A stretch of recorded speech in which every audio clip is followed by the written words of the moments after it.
Hello, everyone. Yeah, that's an entrance.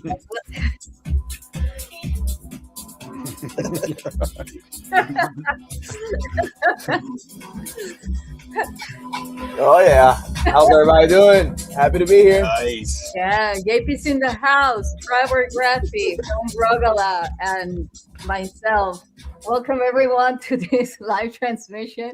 You can see we're already having a lot of fun, as how we will be having a lot of fun at Disclosure in Mackinac. So I'm pretty much getting used to this. You know, Frank, yesterday we had an amazing show. Today, another amazing show. If yesterday was a powerhouse, I don't know how to call this.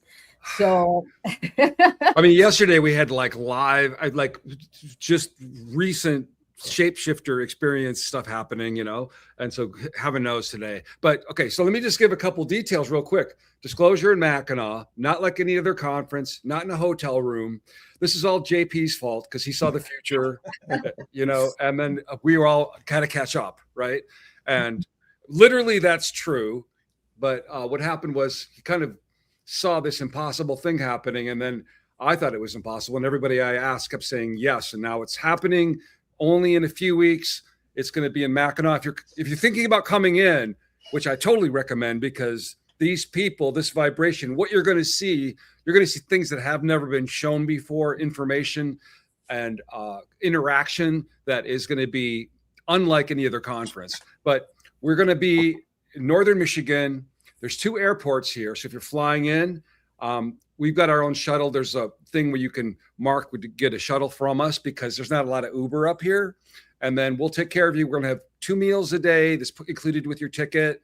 We'll have like a continental breakfast with a little bit more than continental, and then a dinner. And then during the middle of the day, we'll take a break, and we're going to get outside in the beautiful weather. And, you know, you can swim in the lake. You can ride a bicycle. You can go take a nap at a cabin. You can do, you know, you can stay in a campsite.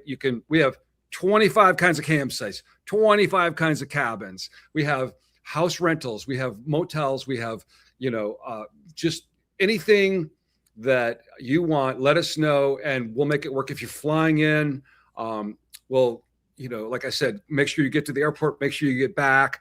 The schedule isn't up yet because we're in northern Michigan. Like it's like a hand. There's a big lake here, a big lake here, a big lake here. And so the weather's never right. So we're gonna like look at what happens when we're here and go, okay, tonight we're gonna do this. Tomorrow we're gonna do that, right? And so if you have like questions, if you just go to Mortals of Earth, it's on my thing there. You'll see the links to get to it. There's a lot of information on the site there. You can also call the campground, Mackinac Mill Creek Camping, my empire here. And my staff is amazing. They will answer questions. And if they can't answer it, they'll put you in touch with me directly. And I am so thrilled to have these people coming to this place, and your energy is needed. Even if you can only participate online, we'll have an online option. And each one of these people has a coupon in their name. You'll get 10% off on the coupon code. So JP, YssaH, Trevor, whatever is that your coupon? You guys, I got them right. I think I looked. JP, YssaH. Yeah. And I don't know about Trevor's. You haven't done it yet? I haven't. It's not a big deal to me. I want you to get all the returns for this. I know you're sinking yourself into it, so it's okay. I'll share the normal link for now, but okay. Well, so that's that, and then also I was just today talking to our mutual friend YssaH about getting some crystal tablets and crystal skulls and some things that are from a discovery that a lot of us had been on. Inez is going to be there along with Trevor and you and me, and then Sean might show up. I said if he can get there, he's my guest. So could end up having a lot of people that have been on the dig, and JP has been advising us, like don't do this, look out for that. So we are going to be like 1/3 of the collection is here, another third is over the border, and the other third, we're fingers crossed, is coming yet. So we're going to have a pop-up museum probably the night we do the Skywatch, because like I've done them before, but I am a piker compared to JP. Man, that dude's done it for like hundreds of people, right?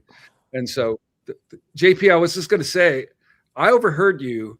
And what's really crazy is you were talking about the same method that I thought I came up with, where I get the group synchronized by humming together. I heard you say you do the same thing. Oh, yeah.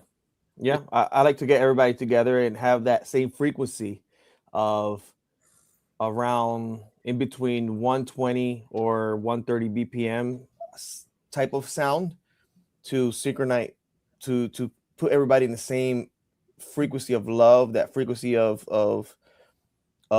I want to be here, and I did it in France, I did it in Japan, I did it in the UK. We're going to do it again in the UK. I did it in Sedona with Dr. Moon and YssaH. We had a great time over there. I think you were there too.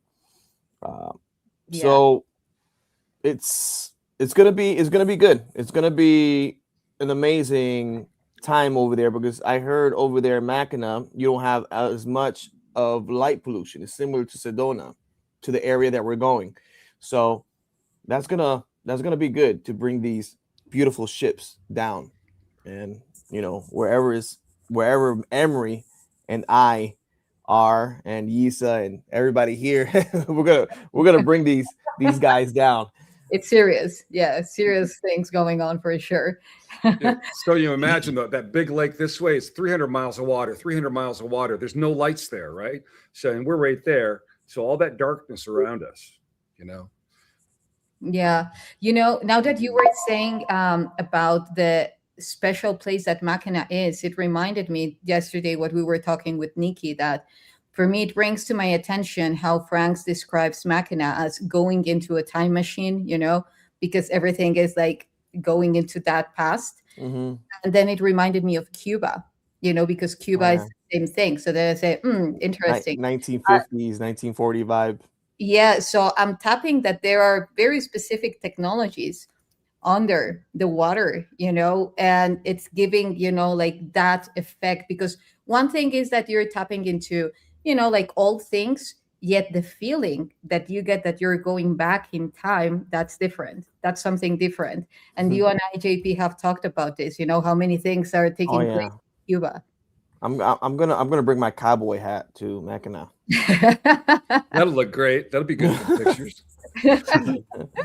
So I want to address Trevor, because people, think of Trevor's eyes being hanging out all the time and being best friends and whatever. We never see each other unless we get together and amazing stuff happens, and people think we're together all the time. So this is the first time Trevor will be coming to Mackinac. I'm so excited to have him come. We've been to places all over the world together, but he's never been here. I see you more than any of my local friends. I don't leave my house. I leave my house. I often joke to go to the grocery store or Egypt, basically, but conferences as well. Yeah. Egypt, conference, or grocery store. Half the time I leave my house, I end up hanging out with you, Frank.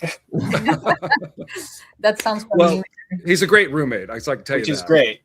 Yeah, absolutely. I've been seeing you just working like crazy on this, Frank. I appreciate you so much. It's been like, I don't know, 3-4 years since we first just ran into each other on Muhammad's tour in Egypt. And that was such a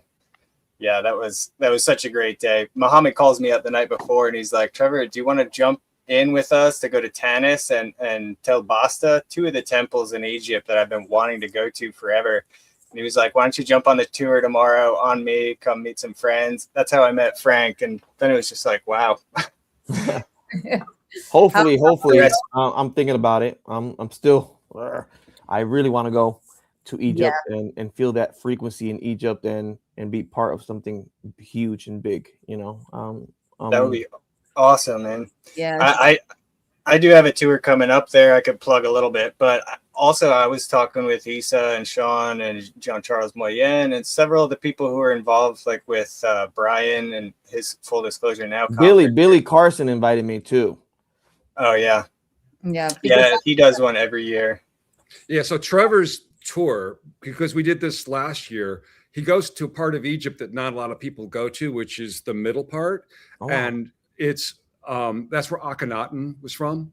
And there are parts of it that you like until you're on the ground and you like see like the crystals growing out of the rock and the ruins of the pyramid, or you go into this thing, it looks like a bunch of mud and you see the most beautiful sarcophagus that's perfect that you've ever seen in your life. It's just unbelievable. The things that are the energy there is so different than it is in the north, because Cairo is very chaotic and the roads and the city, and you get up there and it's like this peacefulness, right? How about Tel El Amarna? Remember the chamber in the royal tombs there at the separate section of cliff tombs? I'm not sure if YssaH, you've been here too, but we were just there in March. There's one of the royal tombs when you're kind of in the chamber just before the bottom one, that rumbling shaft. You go across this walkway with a floor maybe 10-15 feet below you. And while you're in that chamber, you hear this rumbling like a jumbo jet's going overhead. That was a special one.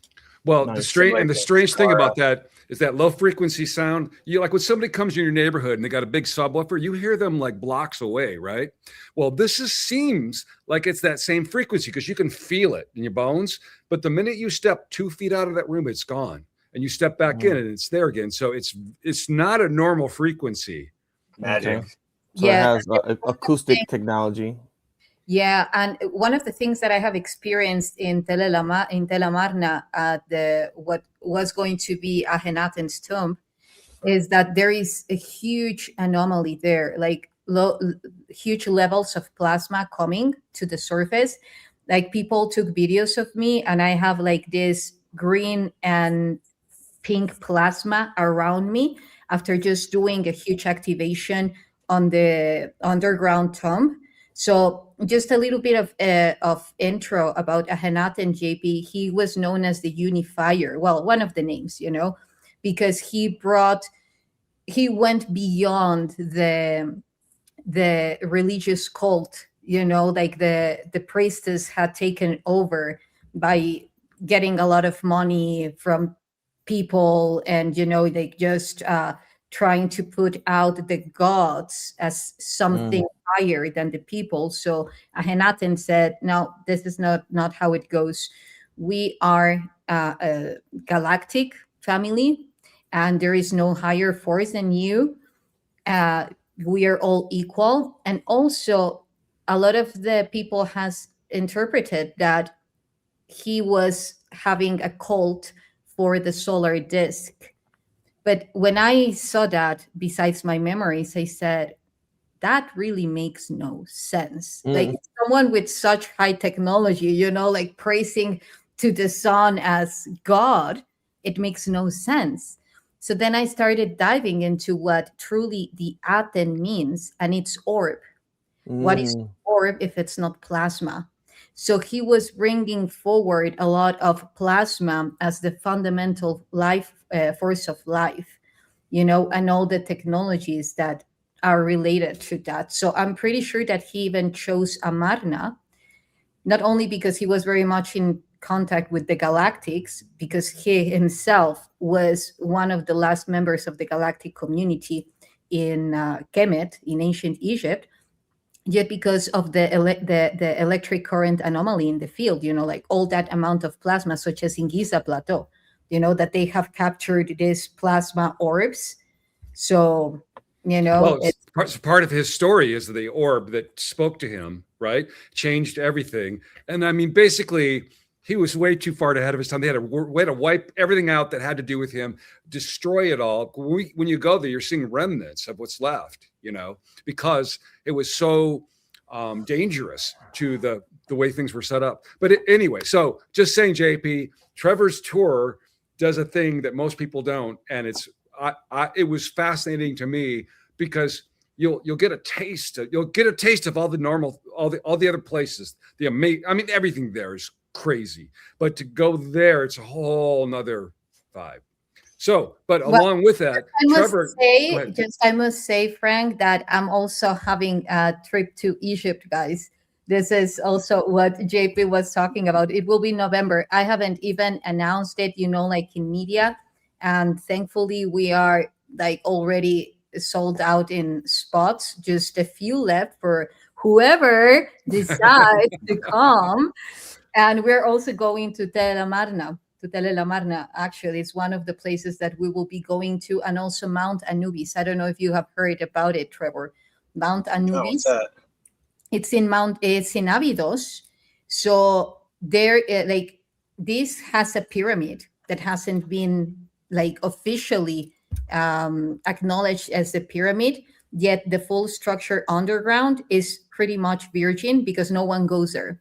They call it the tomb of Sensoret or Saint Rosette, and it's wild. And even there is a prophecy going on there.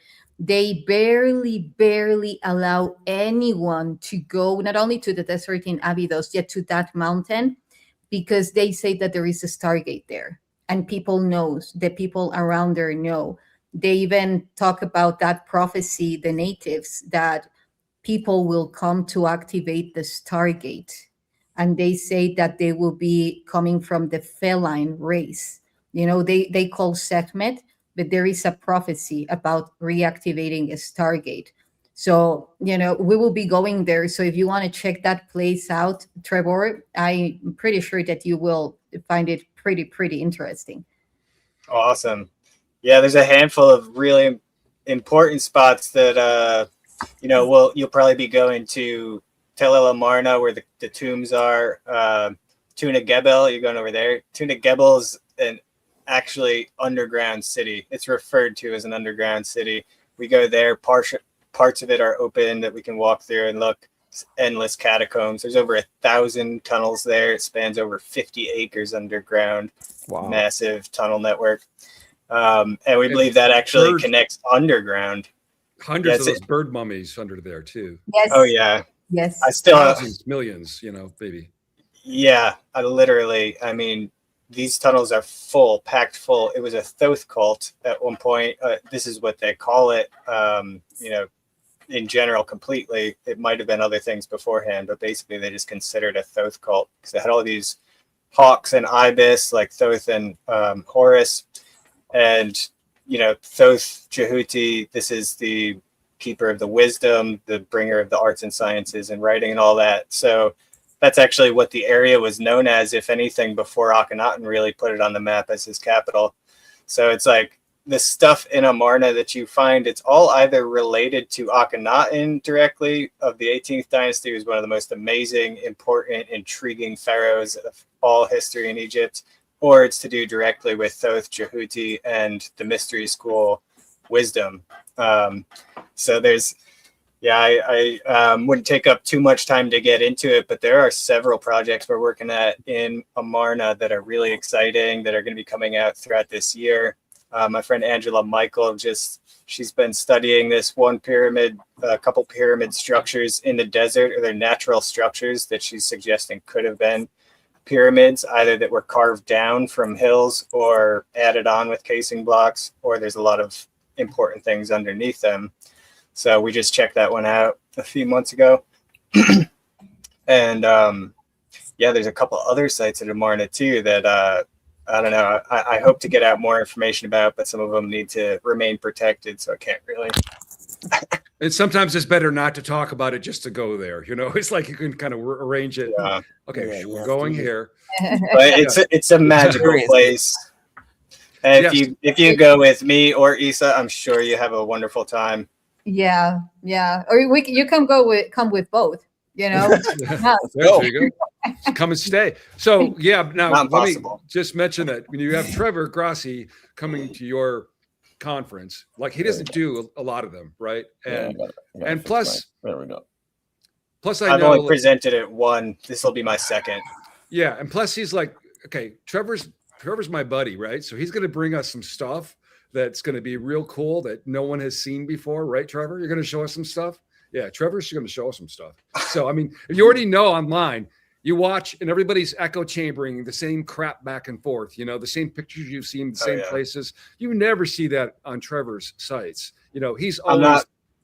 I'm not showing up to the Mortals of Earth conference without some brand new material. I'm actually having trouble deciding which new material to bring because I could do 5 presentations. It's stacked up, so much stuff I haven't even begun to release. Things in Egypt, things in Central America, Guatemala, Mexico, America, like you're talking about Cuba. There's a lot of submerged ruin stuff I'm getting into that's all just so exciting. So I'm actually having trouble picking which pieces to bring there. I don't know if I should mention this. I mean, I won't mention it as a definite thing, but I will say we've got this one potential piece that we could bring on, I think, the first night, the 31st, if we did it on the 31st.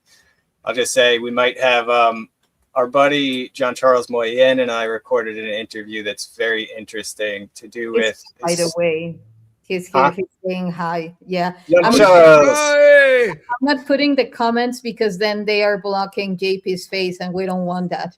Yeah. You can leave it. I'll be right here. You can put the comments on.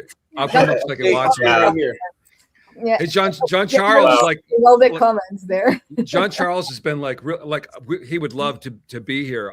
But the thing is like, and he said on the 31st he was talking about, and I said, you know, there's going to be people that are coming to this conference that I have to help them understand, because Jean Charles brings a whole nother dimension, you know, because he's got, I mean, you talk about a child that vanishes in front of his parents on the beach, you know, I mean, you're starting with that. And then you've got a whole level of physics that and on top of that, the evidence that he brings, you know, and the collaboration, I can attest to his experience on the Arks. You know, I've been on different Arks, also in 7th Special Forces Unit in Eglin Air Force Base with other soldiers. I'm in touch with 3rd Group, Herbert Field, that have heard of the Arks that John Charles Moyen have talked about. So, and then Japan too.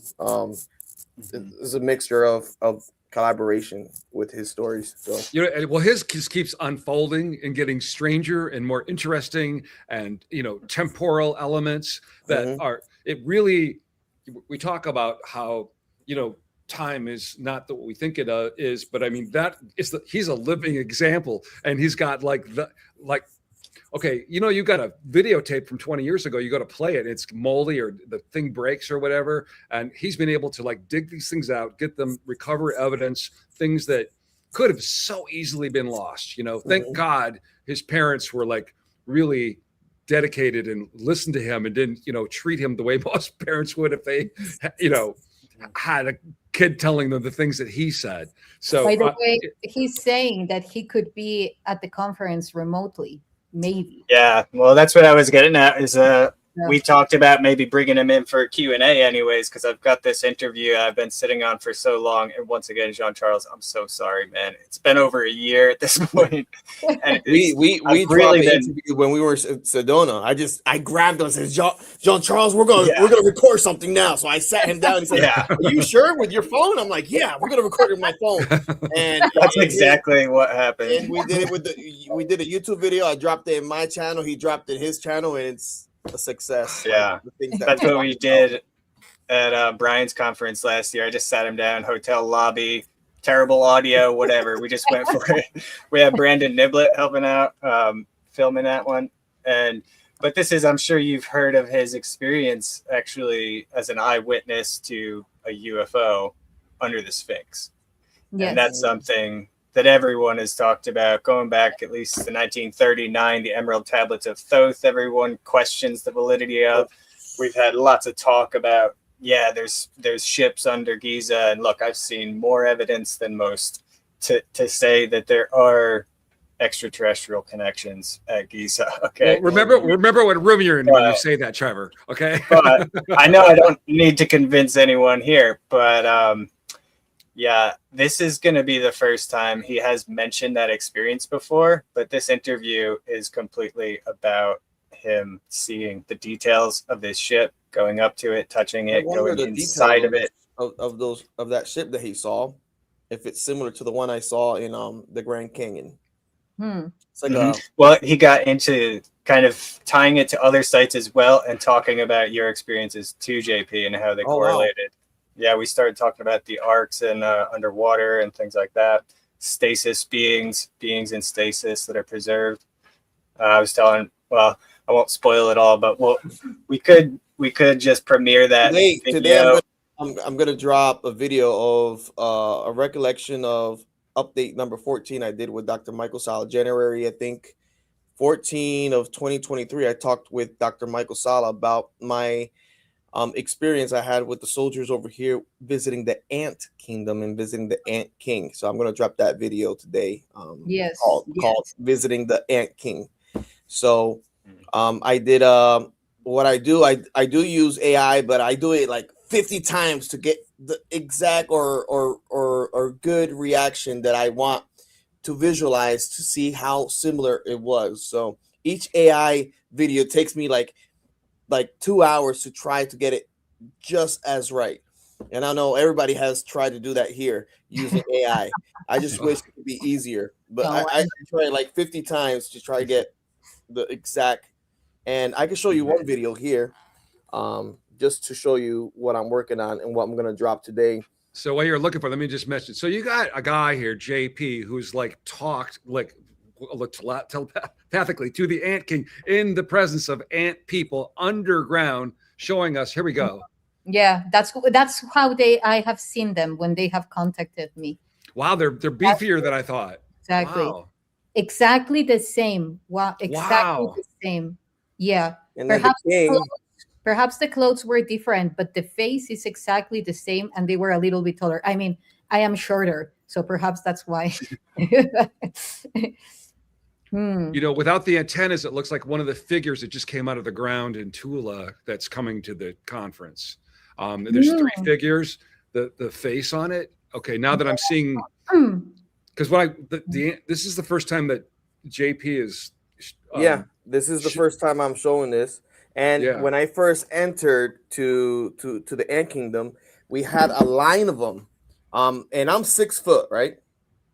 So these guys were like, prior of entering their kingdom, these guys were like 6'6", almost 7 foot, where their hair and tennies, they stand right beside you and they look at you, studying you up and down to see who you are. And I think their antennaes or their hair or whatever you want to call that, they use it and they can telepathically communicate with each other because of the vibration that they send out through the antennaes, and they can pick up the vibration, but we can also hear like a voice. It's like similar to having tinnitus when you hear a high pitched sound, but you hear, instead of sound, you hear vocalization. So Yeah. That was exactly my experience that I also shared with you, JP. You know, when they called me in a cave, inside of a cave, and then they took me to an ark in Portugal with the Nordics.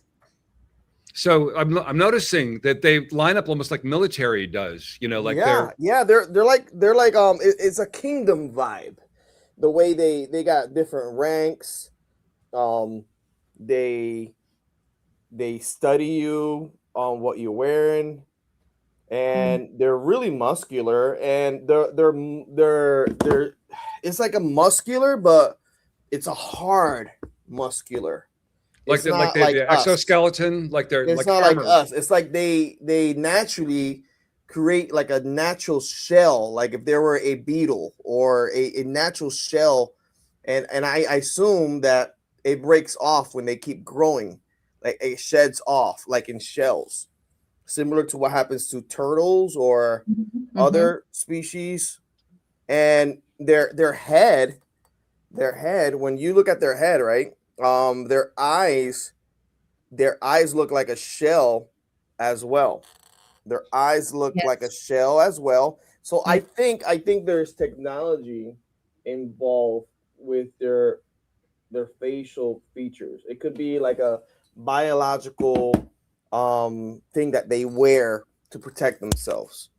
But it looks organic. It looks like we picture our clothes regular, right? But imagine wearing something that is like a live or leatherish that you can just put on, and it turns into like it connects to your skin, To the and it's skin. like a clothes that when you wear it, it fits into your skin, and it shells you, and it hardens, but you can still move like it feels a tight leather type of clothing. So I think their facial features are more human like, but what they wear, what they put on, it makes it look crackish, or it makes them look buggish looking like ants. But I think if they take that off, it's more like us, like if they were us. But I think they wear that for a reason. I think it's for thousands of years they've been living that way. Let me just mention, we have JP who's seen ant people telling us exactly what they look like. You guys are so lucky. I mean, okay, so I just saw the picture you just showed. It doesn't look like there's a room for a lot of expression, right? So when you're getting a vibe from them, it's pretty much a feeling. They're not expressing anger or fright or aggression. It still moves, but yeah, you don't get a lot. You get it more in the feeling when you communicate with them. Yes, exactly. Yeah, I mean, seriously, it's like exactly as how I saw them, JP. Exactly as how I saw them, but with they no blink. Their eyes is like, look, let me show you. Yeah, exactly like that, but without uniform. They were just telepathically communicating with me. So black, like a gray, like sometimes has a big flat gray eye, like it's almost like a technology of something that goes over the eye. Maybe when I walked in, how it looks like, and it took me like 50 times to figure it out. Oh, yeah! Look at that. So and these big spacious. I'm gonna stop this video today, and let's see what happens. That's a lot of color too. So when you're down there, you've got that was. I see a lot of that's the king. Well, we have seen some artifacts with beings with those type of crowns.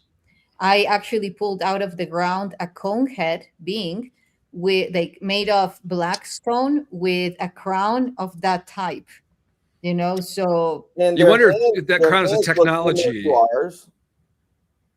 Wow. I had to do this like 50 times to get it exact.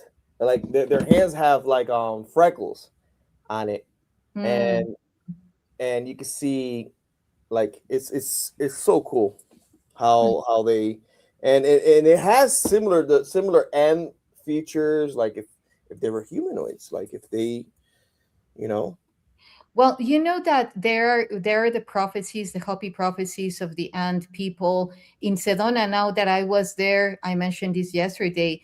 there are a lot of ants coming to the surface in a very not in a very organic way. Like they are making holes one next to the other, like thousands of them in an area. So they're definitely communicating. I think that a lot of things are coming to the surface. Even now in Tennessee, they discovered like these niches with jars and what would be death scrolls inside of them, and they are written in Aramaic. Or you're talking about that Michigan find. It was in Tennessee. Tennessee. That looks like bees' nests. Niches, like, exactly. Niches. Yes.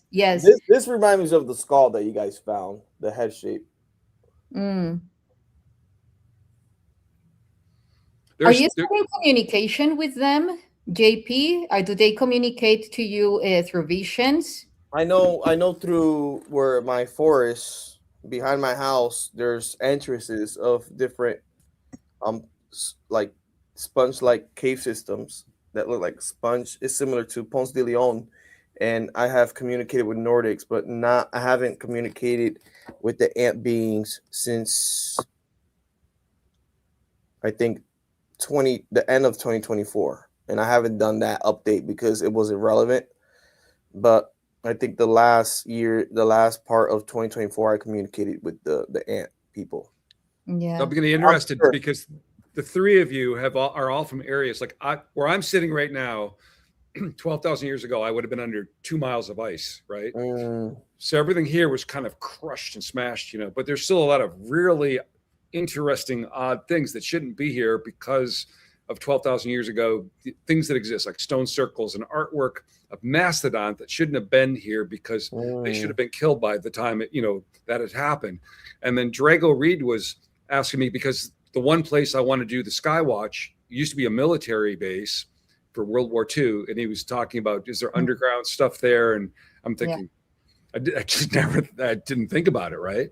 So you guys with your sensitivities and the places you have been coming here is going to be very interesting for me, because I grew up here, and it feels very, very different from when I go to other places. But I think that there was probably a reason why there was 2 miles of ice under it, over us. I think there was something. I think there was a reason why this was, covered up for a long time. I feel it. Yeah, I feel it kind of cloaked, actually. Like the whole area cloaked energetically. Like there has been something waiting to be activated, and through this that will be taking place there, and the seeds that will be planted, and all the work that we will do on connecting with the galactics, I'm pretty sure that things will start coming to the surface, because of course things are coming everywhere across the world for sure. Yet now what is going to happen in the Americas, it's critical for me for the next stage of human evolution. For me, even I was receiving that Sedona and all Arizona is going to be transferring the codes from Septepi, Egypt, before being Kemet, because there is a lot of connection. I mean, now that I was there were shown to me pyramids, like through visions, and I even took pictures of mountains that on the top have monolithic rocks, the size and the shape as the ones that we find in the valley, in the Temple of the Valley. Plateau. It's huge. It's impressive. So it's just now waiting to be discovered. So a very exciting time, guys. Well, there's so much now because of these new technology. But I mean, Trevor, I'm not going to give anything away, Trevor, but Trevor was just like using tools available to all of us and discovering new things, right? And then we know about, Beyondis scanning and also the LIDAR that's uncovered tens of thousands of structures in, Central South America. And we've got these things that are emerging from, the ocean and mountainsides and extreme antiquity, like on the island of Delos. I've mentioned to a couple of you before that Nassim Haramein was climbing to the top, and it looks like a 100,000-year-old quarry. It was, you could tell the rock was quarried. It was that worn down. You're thinking 100,000 years. We're talking, we think it's ancient. We're talking 17,000, 20,000, 40,000. So there's a whole big story here, and I'm hoping that between the galactics that we've been in touch with, the under, the ant people, the ant people. That's the one thing, JP, that I've learned from your one-on-one experiences. They're very highly technological, almost beyond mechanical to organic technology. Organic is similar to what you guys are finding with the Bugosphere, and other probably skulls that have different types of metal alloy connected into it, that if you put it in another location, it activates and the lights turn on. So depending of how they're really smart in building technology that uses electricity or communicates with the biological being itself. So if you interact with it, it downloads memory of past or future events that may occur, or events that probably occurred already in another dimension. Then you get into that different dimensions, lines of dimensions. So your bloodline, though, your DNA seems to interact with some of these locations in a way that you're valued by some of these programs, right? So it's not, you're living inside of it, so it's probably not something you can describe. But when you're there with other people and these things are happening, like you're seeing, you've, forgive me for putting words in your mouth, but you described like things that look like hieroglyphs. They're very ancient looking, and you come in and things kind of like start operating or turning on. Oh, like, yeah, this has been happening, like I told you, with my dad. And I actually made a render of my dad experience when he was I don't know if you can see it, but slightly right here. Let me see. That's my dad, an actual picture of my dad. Let me see. I gotta bring down the lighting. There we go. Yeah. Okay. That was in Puerto Rico. And that's exactly what you saw in the distance. Okay, let me bring the lighting even down more. Okay. There we go. Oh yeah. Oh. And behind there's a lake that goes down in the middle of Puerto Rico. And my father felt that. And I'm sure my grandpa also went through an experience as well. So it's a generational type of thing that they found. It looks like he's about 10 years old there. Yeah, he was like 11 and all that. But wait till the military shows people what we're finding now. Similar to like Nazca lines. Like this is an example. I just want to show this an example. I know I'm using this a lot, but I should have sent YssaH. You see this right here? And I think I sent this to YssaH. Wait, is it here or? It's actually the light is too loud. Yeah. Perhaps. Yeah. Okay. Yeah. This is by, I think, northeast from Israel. Okay. You see what I'm circling right there? Yes. From space, guess what that looks like? Okay, I'm gonna show you. Looks like something Trevor showed me lately. The Orion, the Orion map. And if you align these stars to these cities in the Middle East, yes, you see those 3 stars? Yeah. And it's also, if you put it upside down, guess what? So it doesn't matter how you approach Earth. If you come and approach it the other way, guess what? It looks the same way. The same mirror effect. Yeah. Look at that. And these are real cities in the Middle East.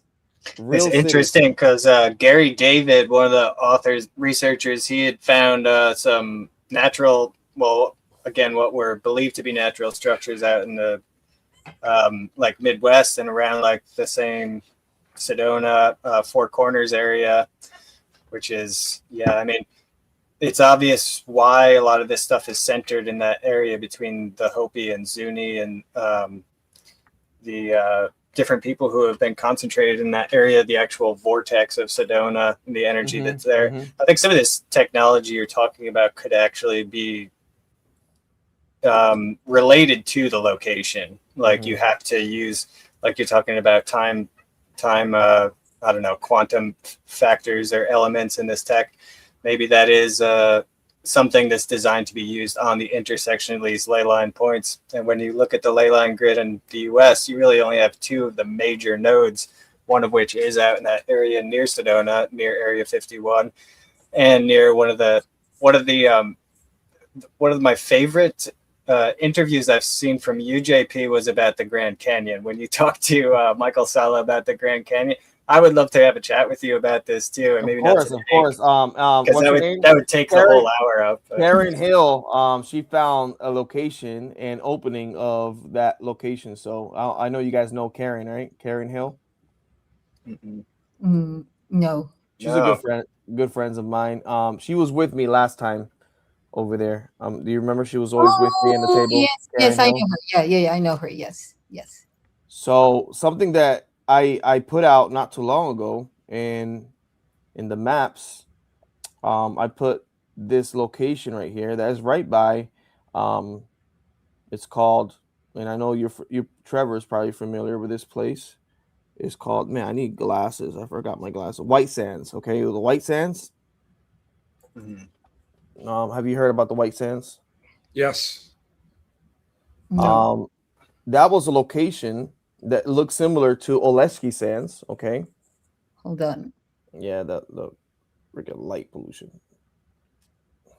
There we go. I'm sorry.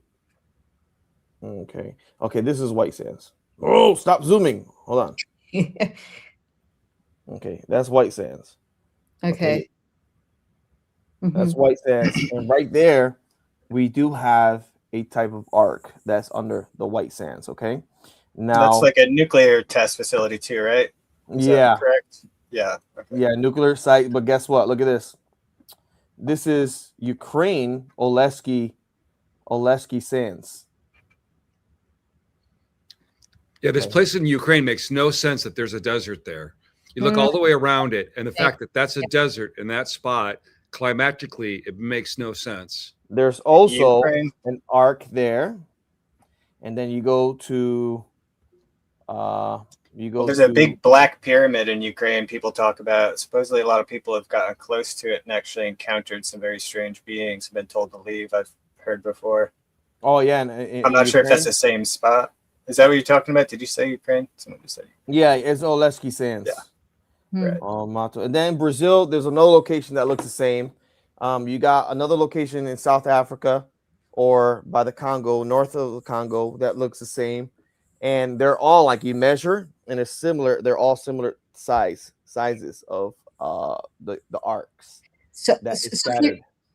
So here is the deal, like you're talking about similar or exact measurements as in the pyramids, everything with such a high precision. For me, this is like a like a rock solid proof that the holofractal field is the technology that they would use actually to map all of this, and that when you're talking about activating, you're activating through that very same holofractal field. Because now my question is, I would love to know what you think about this, guys, but why are all the arcs interconnected in this cosmic nexus?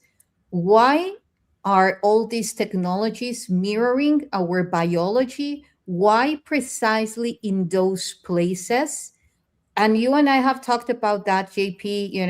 Are they meant to be activated at one time? Bring them on all together. I have things to say about this, but I would love to hear what you have to say first. Well, wait, so hold on before you answer, because I want to just mention that I think structurally the entire Earth is from the beginning like constructed in a way to energetically do what you're saying, and then the arcs maybe are a part of it. The arcs are so ancient, they could be billions of years old for all we know, right?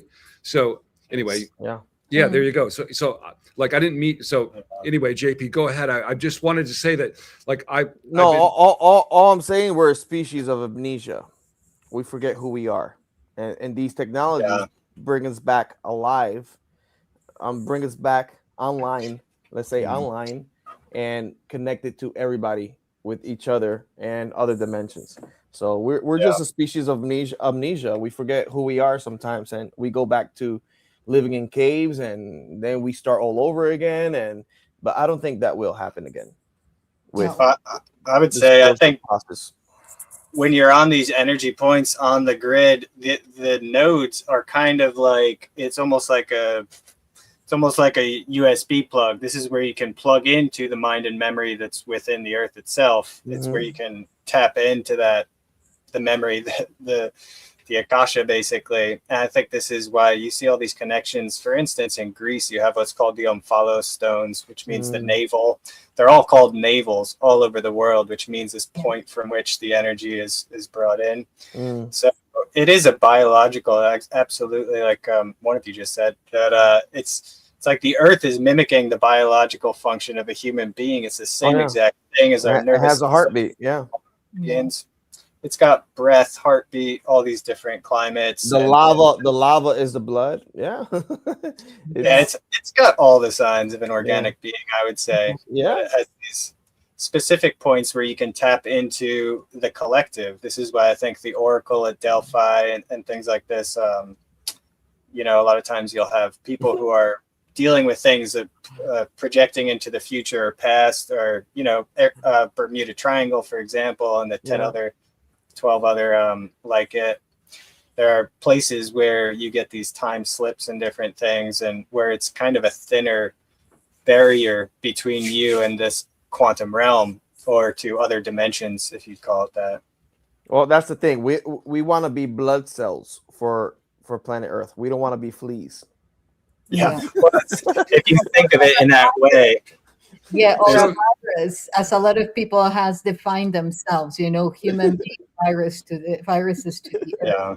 Well, if you imagine like each one of your skin cells is fighting with each other over whether it wants to be a skin cell or a blood cell, it's like, no, all those skin cells just have to function within their community to make the larger environment actually survive. So I just want to mention to everybody, like, see this interaction going here? This is what we're going to have plus more at Disclosure Mackinac, because we got these amazing people that have seen beyond the veil, that are going to be able to talk and bring these things up. And we've all seen things, but we all have mysteries that we're still putting together too.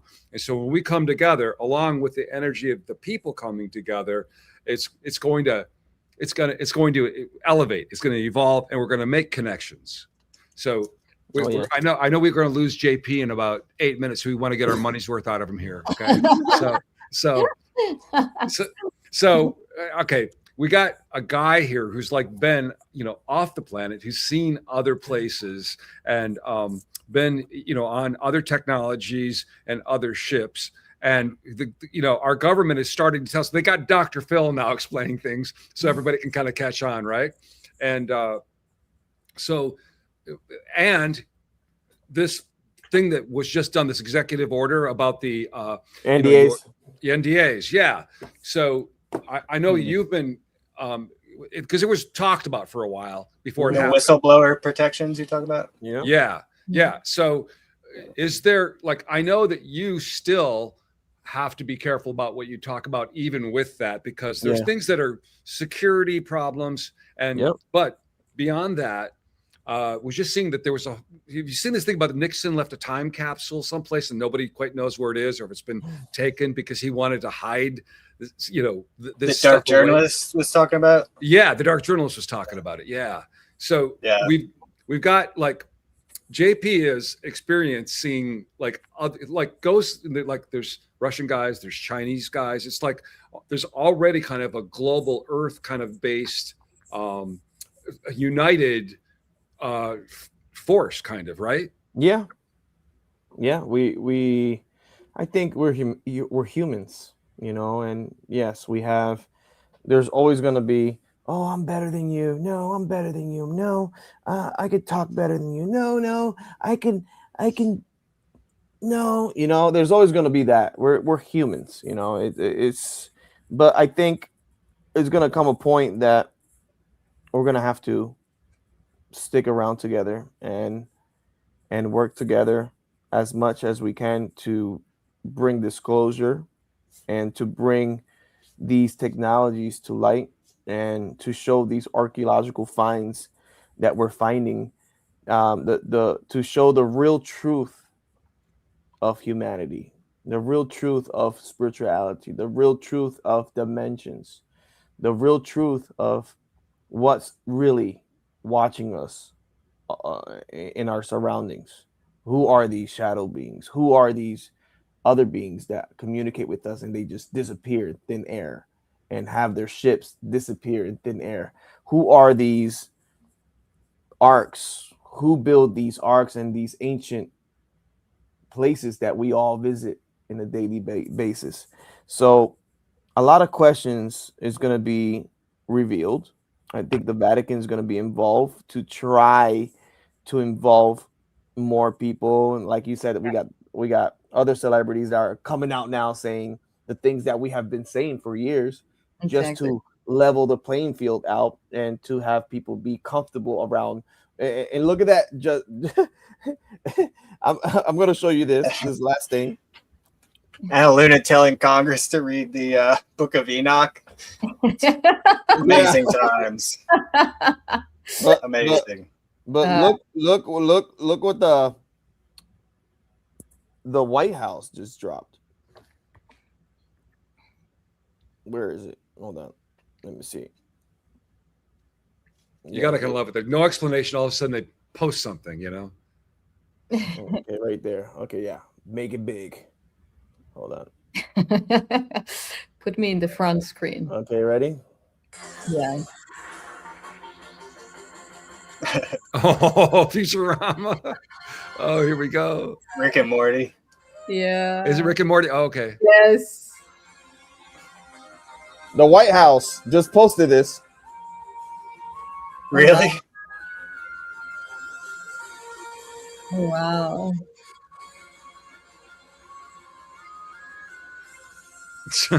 What? Wow. Oh. What? Wow. The White House just posted this today. It's Wow. all over. And I'm going to post it in my new video. Let me show you one more time and look at the details of what they're talking about. Okay.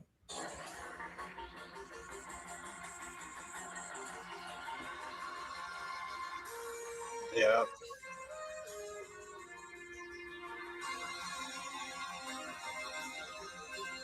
Artemis 2, portals in the background, Yeah. AI, Well, the he's taking his president face flying off. a UFO.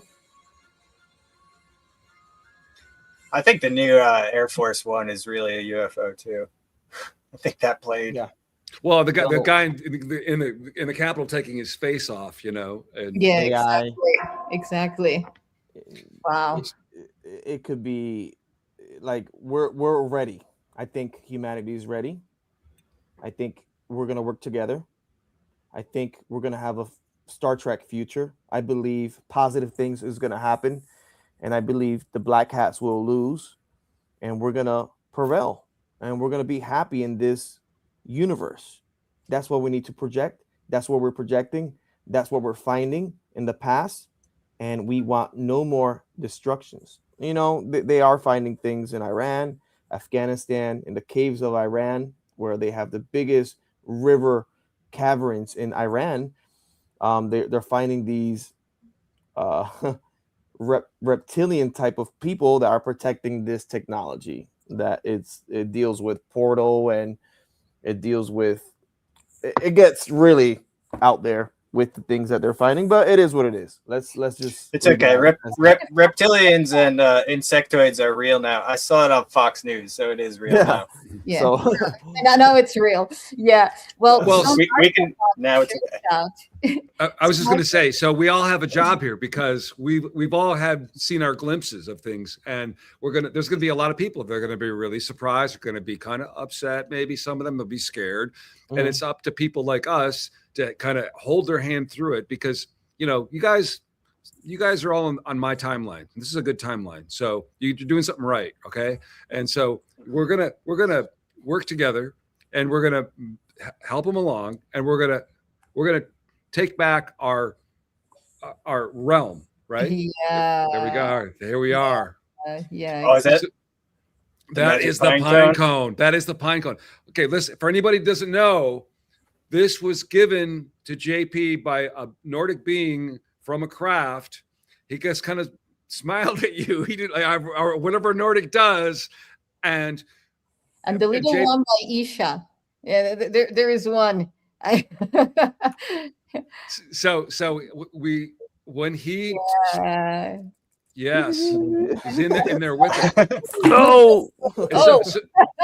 So when he's in there, this is coming to Mackinac, to disclosure at Mackinac, this pine cone for the Skywatch, right? And we're gonna have some handbags. You can pick one with it. This is gonna be an epic moment. We got to get some good images of this and what happens afterwards. And everybody keep an eye on this. Look at this pine cone, because we're trying to figure out, identify, like, where, what is this? What species? Is it from here? I mean, it came off of a dude from a ship, so we don't know. Is it from the past? Is it from the future? Is it a new something that's going to bring us something? Yeah. Trees are, they hook into the nodes and the networks, the mycelium and the Earth network. This could be a plug to help us decode. We don't, this is probably one of the most valuable pieces of organic evidence on the Earth right now in his hand. Yeah.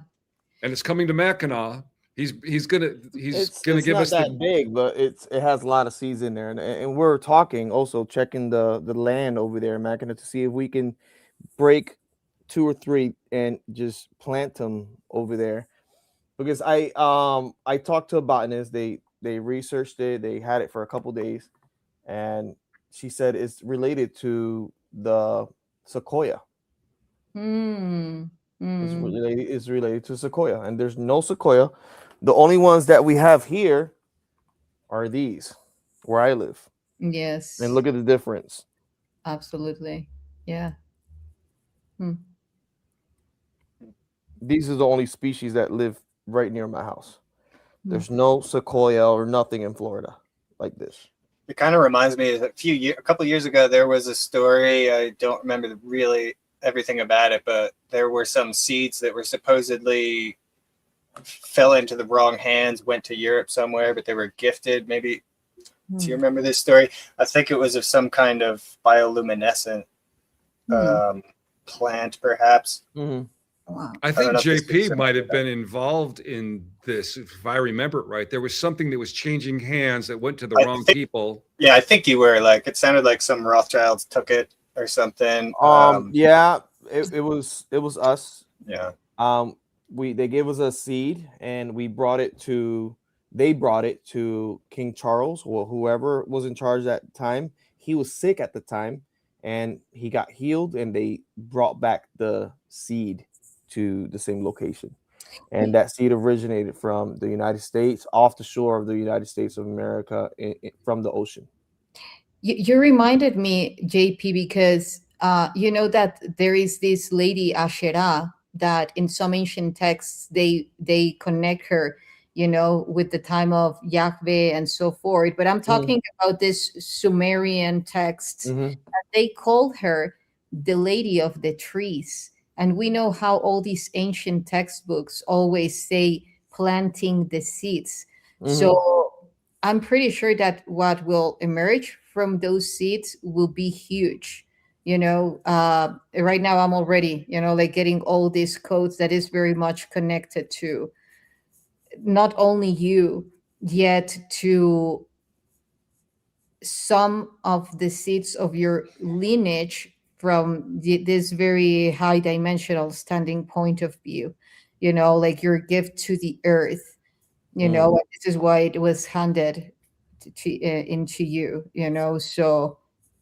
And you've seen, I'm sorry, you were just talking about as far as like these seeds and the trees and the things, JP, under the earth, you have seen trees and things that don't look normal for You've been other places too. I've been to biodomes, yeah, to different locations with other soldiers, botanists, and other people that are in charge of extinct animals or extinct plant species. So there's plants that I was talking to Emery Smith the other day, and I told him, hey, I saw a plant that you describe in Gaia TV. You know, it moves, and it it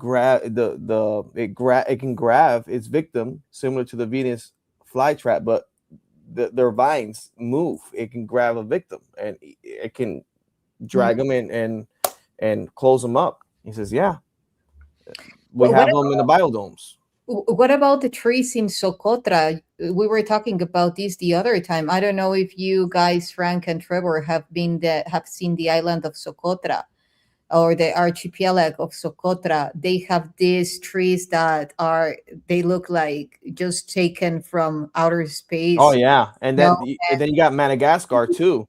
They bleed. If you cut them, they bleed. Exactly. They call them dragon trees. Yeah. And even all the animal species there are unique. Like you won't find them anywhere else. Nowhere else. Yeah. Yeah, exactly. So before it slips my mind, and before JP goes, we don't want you to go, by the way. But when you were saying that these reptilian species in Iran underground have been, taking care of these technologies, there is this master skull that it always comes to my mind. One of the first master skull that we found in Tula that has the eye-headed being at the center, and then on her or its it would be right, it's receiving beings in which traveling in what I call the solar arc. There are bird beings, cephalopods, elongated skull beings, and Anubis. And then it's pointing out to her left, it looks very feminine actually, to the left. And there are these reptilians, and they look like they hijacked the technology they have behind of them, like protecting them, like trying to hide them, obelisks, cubes, and other type of technologies. So for me, when I was asking about what do you guys think about the unified nexus, cosmic nexus of all of these technologies, for me, we are meant to restore them, reactivate them, empower them through our own biological vessel. This is why they are mirroring into our own physical vessel. So basically it was geometry, it was geometric kind of things that they were hiding, because obelisks and the different shapes of. Interesting. Yeah. Well, all those, I keep wanting to bring up. Yes, exactly. The Romanian Sphinx and Radu Cinnabar. You're familiar with that, JP? The Radu Cinnabar series about the Romanian Sphinx and what was under there? It's just one example of a type of technology that's being described that is similar to what you're saying, YssaH, with that some of these technologies are really more interfaces with the human body that are designed to actually turn you on, the technology that within you on, to activate your chakra system, to enhance or amplify your ability to use thought forms in different ways and to access other times, and potentially to this one chair that was described in that book under the Giza Plateau. They were saying this one guy sat in it, he literally projected his consciousness back in time and sat down with Jesus, listening to speak on the streets, similar to the chronovisor or the looking glass type stuff. So I think I think it's some of the technology that I'm working, my whole life to try and resurrect this sacred science, as I call it. It's really something that's about the science of enlightenment, and it's designed to actually activate you biologically, everything already built into you to tap into these higher fields and higher aspects of yourself, unlock your own faculties of higher senses, higher perception, things like that. And then you learn everything from yourself. So I want to mention. Well, I'm sorry. I want to hold your thought, but I got to mention this really quick. I noticed that one of the people that signed up for the conference, and I don't know whether I will be public about it. I have to ask her if she's comfortable with it, is the woman that Preston Nichols and the other guy from Montauk went to find, that said that they had manifested her from the future as a baby, and they had to find her to tell her what happened. She's coming to the conference, which anyway, just wanted to throw that in, because one more interesting thing about disclosure. Mackinac has a deep history with presidents, if you know what I'm talking about, Frank, and past things that have happened. And I don't know if you're going to talk about it, or Well, Kathy O'Brien was saying that Mackinac Island, which is like right over there, was Epstein Island before Epstein Island was Epstein Island. And these guys tend to use places that are very energetic and sacred for their own purposes, right? And that's why Epstein Island is in Atlantis. Crazy. So before they used that, they used this, right? And I don't know whether they still might Palm Beach Pete. There you go. Yeah. Poor guy, man. He's like, I'm not Epstein. You should just get T-shirts and go, start a Shopify store. So, guys, I'm heading out. I'm sorry. I love you guys so much. No, come on, no. Hey, thank you for making the time for us, JP. I appreciate it. Yeah, let's chat about the Grand Canyon some other time, JP. For sure. That'd be awesome. I got some good intel coming out with that, so I'll probably. If you're signing up for online, use code JP for your coupon, and there you go. Any words that you want to say before? Sure.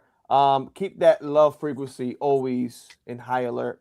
We're living tough times right now. Yeah, there's a lot of hatred, there's a lot of things, but if we keep that love frequency and we bring that to Mackinac, we bring that to different places that we go to bring the truth and the revelation of these ancient technologies and the revelation of hidden truth, I think we'll be better off bringing the golden age and a Star Trek future. Okay, I love you guys so much. Akuria mate. Heaven to earth. Love you too. See you. All right. Yeah, beautifully said.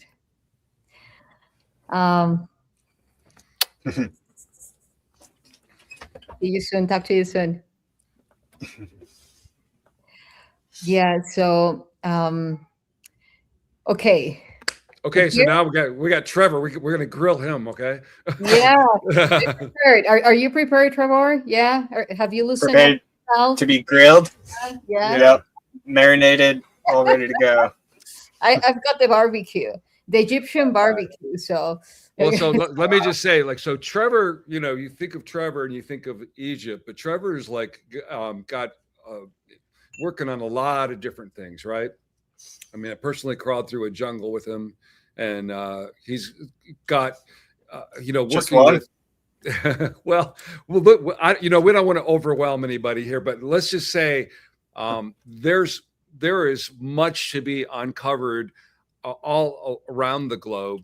And the writings are there, and the thing is that Trevor has the background and the respect for like the writings of Edgar Casey and other ancient writings to kind of know where to look. And it's also, he's like the guy who talks to this one, this networking and this cross communication that Trevor has brought about is amazing to me. The number of people and the networking that he can do is, I don't know. Nothing compared to you, my friend. I'm telling you, the fact that he's coming to my conference, the nexus of energy that made this conference happen. Everyone gravitated to you like a black hole, dude. Everyone was. Okay. I can't. We all started swirling around. Yeah, exactly. But no, I have some of that myself. A lot of people have gravitated to these subjects that I happen to be putting myself into the middle of, and then it's just it's kind of obligatory. I have to do the work to kind of take the the responsibility of the positions I end up finding myself in, which can be always really exciting, but it's also sometimes a lot going on. But yeah, it's coming together. I don't know. A lot of these things, like we're talking about underwater and Central America, there's a lot of that stuff going on. So it's, yeah, there's, I don't know if I feel like there's things we could talk about with the Cuban underwater city. There are ruins off the coast of Bimini that are really fascinating. There's actually something I can say now that I haven't talked about much yet, but we are going to be working on uncovering the Pyramid City off of the coast of New Orleans, off of Louisiana. There's a pyramid complex underwater that we're going to be getting into that soon, hopefully doing some underwater photogrammetry of this, getting some really amazing new documentation of it, building models, hoping to do some of that to some of the other underwater sites as well. Like in Bimini, there have been,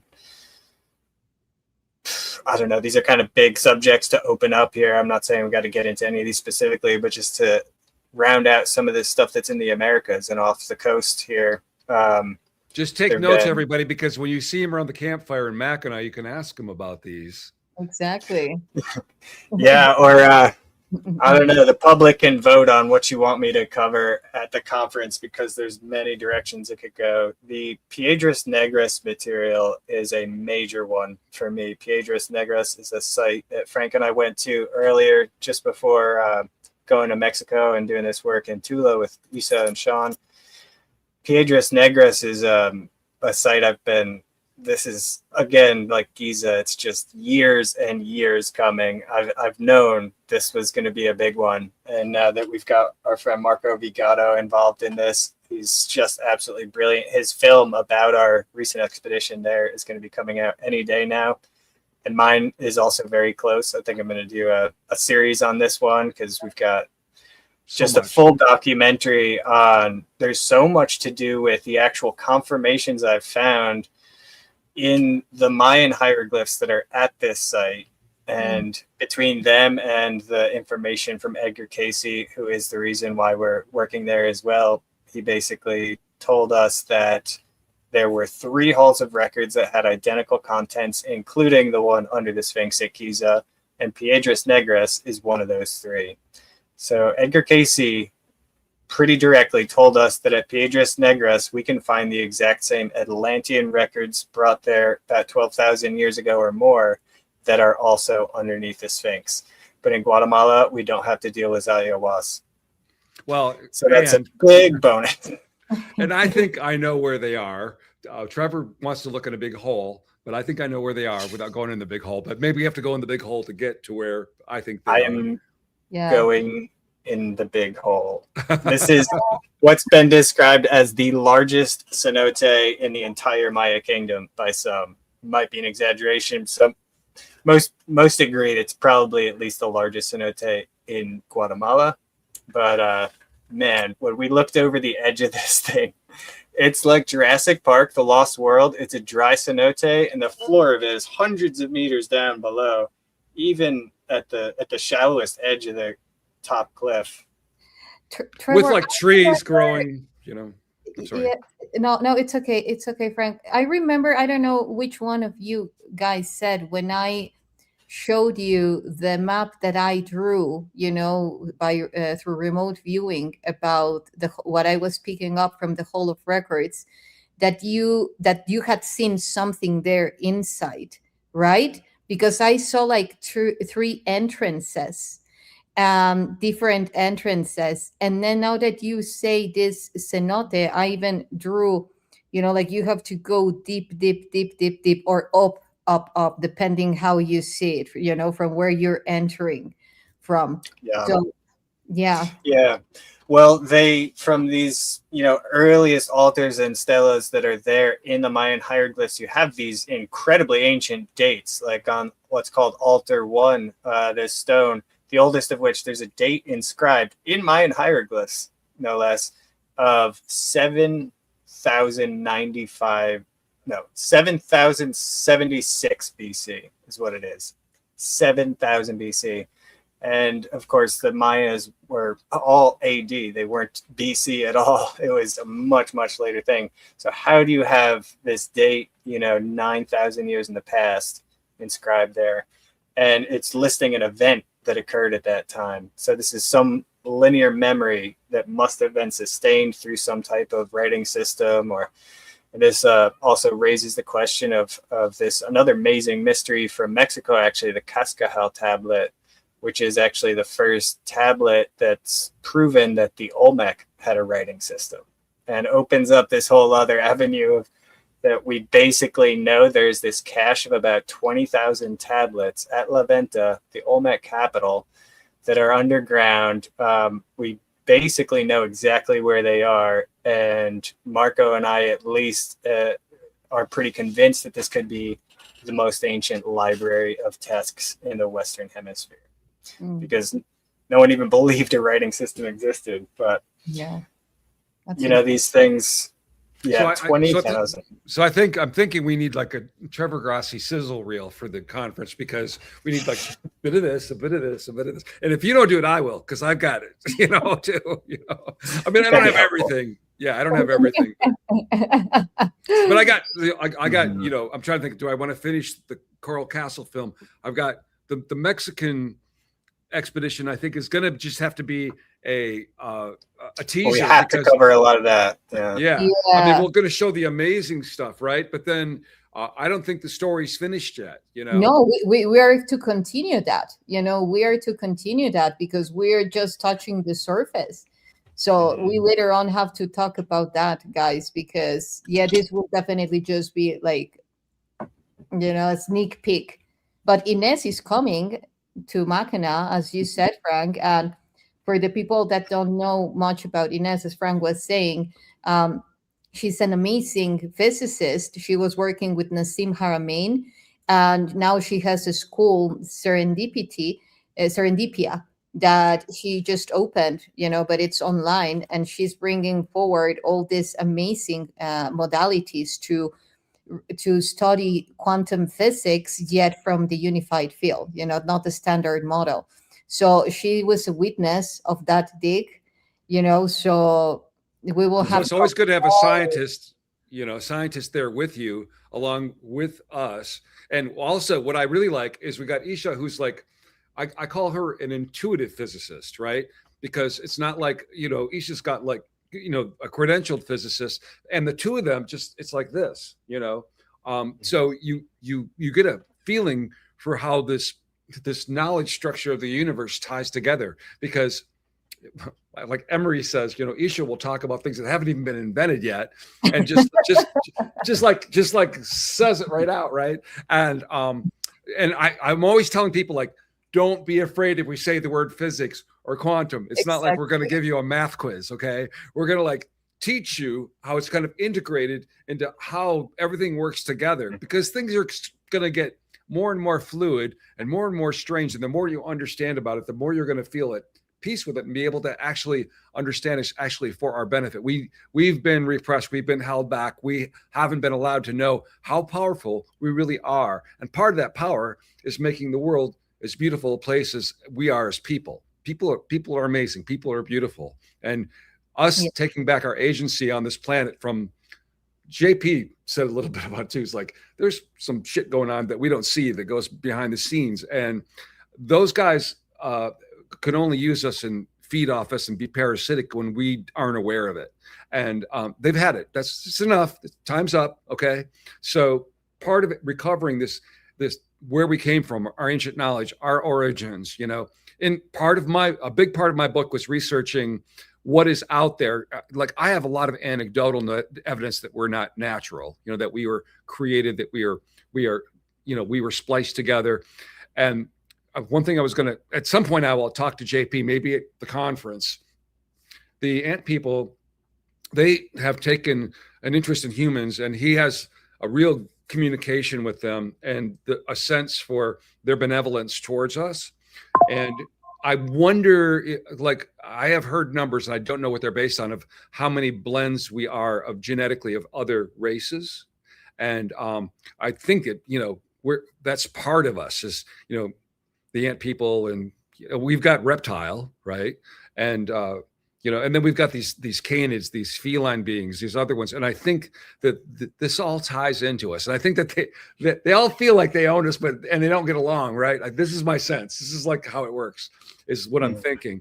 But it seems to be leading in some sense to this concept that we're kind of the cream of the crop of all of it. Like, we kind of got the best of everything. Exactly. Is what.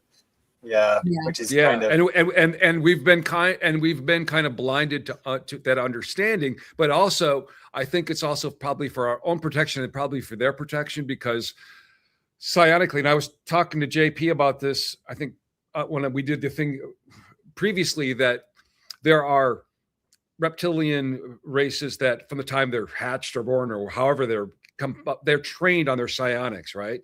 But one human that's in these military programs, and he didn't say no, and he gave me a big smile. I said that is trained psionically, it's worth 10 of them, right? So we are the mighty humans, right? And we're coming to take it back, and I'm not afraid of that. I'm not one of those people that thinks that people are all of the negative things. I mean, you could put rats in a under stress and make them attack each other, which is basically what they've been doing to us. And I have a chapter on they in my book too, if you want to know who they are. But yeah, I can't wait to start reading your book, but I want you first signing it for me, and then I will write it, because I'm kind of old-fashioned. So I want to do it that way. But now that you're saying this, for me, it's like every time that I'm doing, using holofractal technology to do configurations in my reality, if I want some informational field to get aligned to call it cosmic law, universal law, or so forth, I create a cube and then put a specific geometries that will bring in the resonance inside of the information to come aligned to that source. So by means of this, what I'm saying is we are so powerful that I feel that we ourselves just forgot it. We have chosen to go through this process of remembrance until we get it right in the unity consciousness, as a unified consciousness, so that then we use our power properly.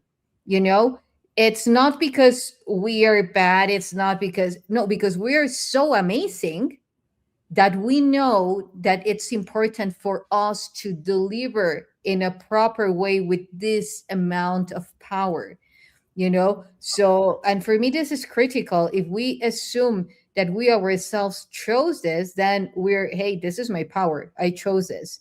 I'm not giving my power to any external force I chose it, and I'm remembering why, so it's to become the ultimate version of myself, and actually handle all this power and all this responsibility, because I agree, we're the ultimate version of the whole, at least the whole galaxy, we are, So this is okay. This comes up with something that's occurred over the last 24 hours. And maybe if you look at my online posts from the last 24 hours, you'll catch on to what I'm talking about, but I'm not going to be specific.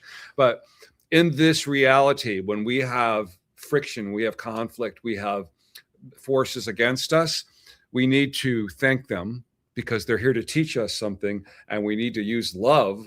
JP will say this all day long. It's our love, our power of love is the most powerful thing. Absolutely. And so, and all of our great teachers have always said that as well. So if as we're going through this, as things are getting strange, as things are getting a little bit slippery, just remember that it's our greatest power. It's our greatest source of energy. It's our greatest future. And it's our greatest way to deal with anything is love. Mm-hmm. Yeah, absolutely. It's absolutely something that's you're both kind of nailing here, is that love is the unconditional love. Is, as Jesus said, Yeshua, so many other teachers, like you said, it's the key to accessing these higher levels of being, because ultimately it's true what they say, that all these different emotions and reactions all are really boiling down to one or two stimuli that ultimately all stem from fear or love. And if you are willing to choose that path of a loving path, that is literally the key to accessing some of the higher dimensions or the higher aspects of yourself. And yeah, like we were just saying before, it's like that's what a lot of these technologies, when Edgar Cayce says these record halls are not going to be open until this certain time when certain changes will come about within the human race, he's saying the exact same thing that Tesla said when he said it's difficult to give unlimited energy to limited minds. That's what he's saying. You have to have a level of maturity in order to actually be given the technology, because the technology is going to exponentially jump the consciousness up. And then when the consciousness takes a much higher leap, then much bigger technology can come out, and exponentially they both start kind of coalescing into this new Atlantis, this new golden age. So it's the very same thing. The reason why all these records were hidden in the first place is because this type of knowledge is too dangerous to be given to Kali Yuga minds, those who will create destruction out of it. It is truly unlimited power, the power of our own pineal gland, our consciousness. And that is, from what I've heard, at least from more angles than anything else, is that the real secret that makes humanity so special is that divine spark of having this source kernel of fractal piece of God basically within us that allows us to manifest things, that allows us to consciously reprogram the reality we're in.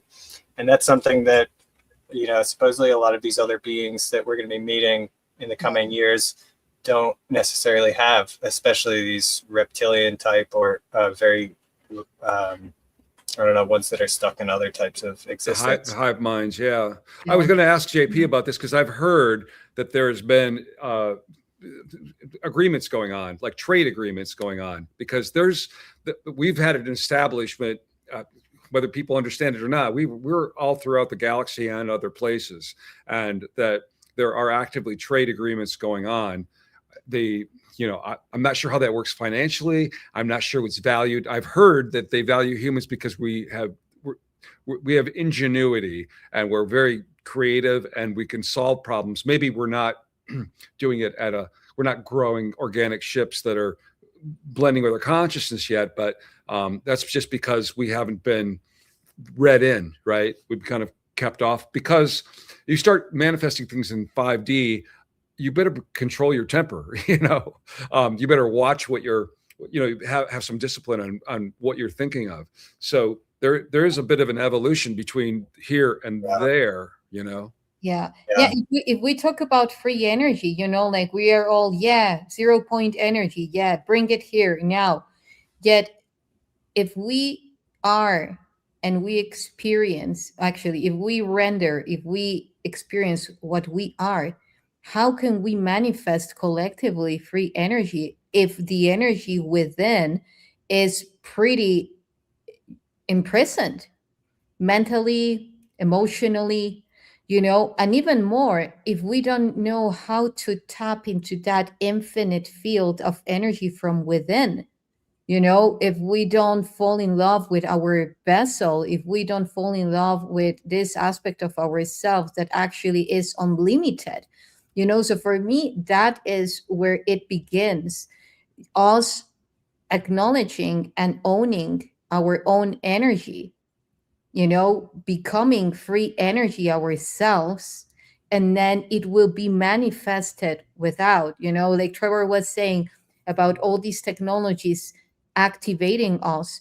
Yes, and us, it's back and forward, because then again, we talk about all these amazing species that were on Earth and unified consciousness, and like whether hive mind or in another way, like a unified consciousness. Yet, do we truly know what the implications to that are? Do we truly know it? Are we truly ready to embody? I know we are, guys, because we are co-creating pretty amazing things together and individually. So, and it Yeah. takes a lot of love and humbleness to actually choose and desire and wish the best for the other, and actually do as corresponded for the other to have better opportunities, So, yeah. Yeah.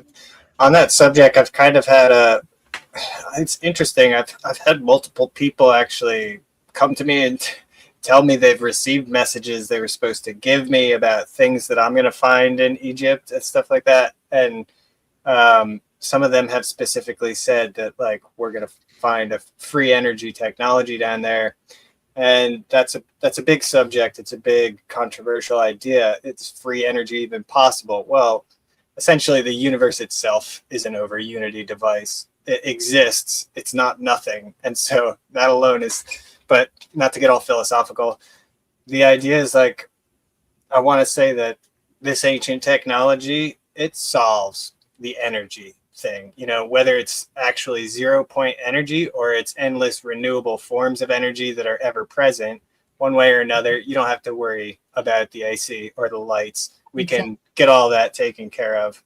And the second major problem solve that we can get from this ancient wisdom would be health, where you could heal the body of anything wrong with it. Not a problem. End of hospitals, end of drugs, end of pharmaceuticals, end of all that. Those are the two things that are automatically going to transform our world when we access these records, I believe, because those are the two biggest problems. You spend 90% of your paycheck on energy in one form or another: heat, electricity, food, gasoline. So if those two things alone came out from it, then Earth would be liberated. Done already. But what you are mentioning now, it's actually the highest knowledge in the mystery schools. The most protected, the most treasured wisdom is the knowledge about yourself, and this science of enlightenment, the systematic method of actually opening yourself up to higher levels of perception is maybe the best way to say it. I can't wait to be a machina together, you guys. Like having all this. It's going to be so amazing. I mean, look at this. Okay, so let me just jump here. So you got, divine spark, right? And we're all pieces of this divine spark, right? And so I talk about this a lot, because what makes us different is we're all equal parts of that divine spark, but you're here, I'm here, you're here. And it's our point of view. It's our location is what's different. So whenever you have a different location, you have a different point of view. That's what keeps everything from being boring. I was talking to Nassim about quantum entanglement, and I said, seems to me kind of ridiculously impossible if there's distance, that if I do something here and then across light years away, it something happens, right? It seems to me it's all in one place, but the illusion is that it's all over the place. But so what this overall consciousness is, that we're all a part of this little piece, this fractal that we are of it. Our function is to be in that different illusion of location and have that different point of view, and then make it work with your different point of view. And it's all part of the main consciousness, learning more, expanding, not being bored and hanging out in just one spot and being, existing. And part of that also is talking about all of us being connected to it, feeling that connection. Like, you can do it, visualize it different ways. For me, it's like comes up through the spine, comes up through my eyes. And so right now, everybody, you're listening to the luckiest boy in the world. So you might want to pay attention, because crazy stuff happens to me. Right. And so what I'm when I was on with JP the other day, and all of a sudden there's he had to put his helmet on because he was getting an energy attack. And just in 2 seconds, I was like this, because I feel energy out of my hands. I'm like, okay, protecting JP. Wah. And it wasn't a joke for me, because I just now do that. And I'll be sitting, and all of a sudden my ear will ring. I'm like, okay, who's messing with me? And then it goes away. Right. Because we are all connected. We are all powerful. We all can make that 5D manifestation of good things, right? Because if you're focusing on good things, and your consciousness and your attention is there, and it's for the good of everybody, because you can do it the other way around, right? And that's what feeds the parasitic beings. That which feeds this breakdown of our grid and our energy, and we're coming up out of that cycle, and there's not any way that they can keep holding on to it. The momentum is there. We're riding, we're surfing it, right? And the fact that we've all decided to come here on this timeline at this point is because great stuff's going to happen. We've been waiting for it for a long time. And I want everybody, that's part of this conference, my book, you guys being my friends. It's like, I want everybody to understand how powerful we really are, because the sooner we do, the better it gets, the smoother it gets. Right. And yeah, anyway, so I was exploding with that. I had to just let it say that. Yeah, it's so on point. That's once people understand that their consciousness and power of manifestation is what is actually being hijacked by these archons and used to manifest the world they want, because you're being hijacked to use that subconscious manifestation. And as soon as you recognize that, you're free to change it. You're free to recognize that you can create whatever universe you want to create. You could literally create a planet out of your mind. If you understand that you're powerful enough to do that, you could do it. And people are awakening to that, which is what makes it so exciting.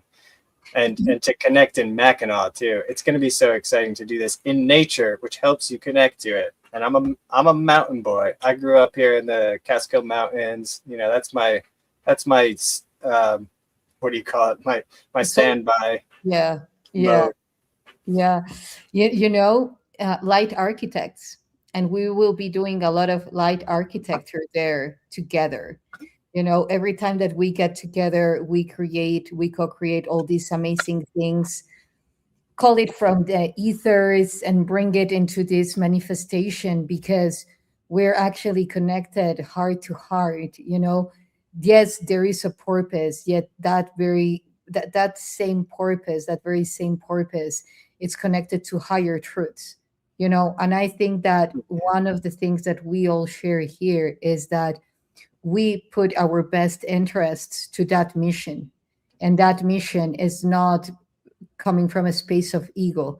The engine that is actually moving that purpose, it's again higher truths.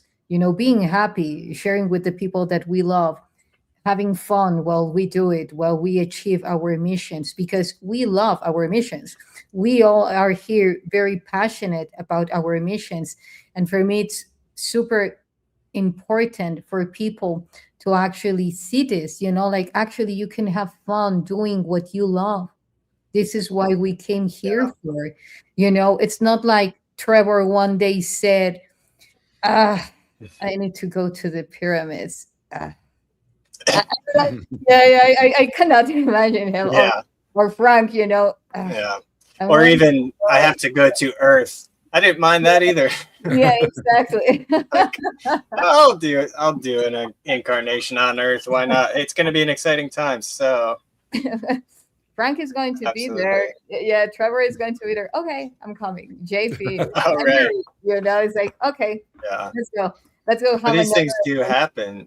This is why so many of us who were here in the past have come back at this time, and why it's such an exciting time for that. Absolutely. Well, okay, so we have remarkable people, today, JP, all of us, right? We've seen incredible things, right? But what I want to say to anybody watching this is that every day, everything you do is really important. Like when you hold the door open for somebody, you pick up a piece of litter off the ground, you call somebody you haven't heard from for a while, you might be struggling. All those little things send out ripples. And you are just as important to the fabric of the universe as anybody else. And when you exercise that love and that intention of caring and that feeling of agency over taking care of the people and the environment around you, and the animals and the plants, and even just smiling, and doing something unexpected for somebody, paying it forward, all of those little things are really important. The one thing that I know we've all talked about this, that people that get a bit of celebrity, and they get very arrogant about it, is if they deserve it more and they're going to be the voice. And I'm always saying, don't listen to me, make your own decision, but inform yourself and understand how you know what you know, because was it programming? Somebody told you, let's examine that. Let's go back. That's why I wrote the book, because I realized that we have so many people that are just buying the mainstream. And after, I think COVID kind of broke the spell. September 11th almost did it. And then COVID kind of really did it, where people are going, wait, what's really going on here? Why are all these systems in place to try to make us think something that's not real or not right? And it's because it's okay. So individually, yeah, it's really important. And all the things that we do are really important, but together we create a field.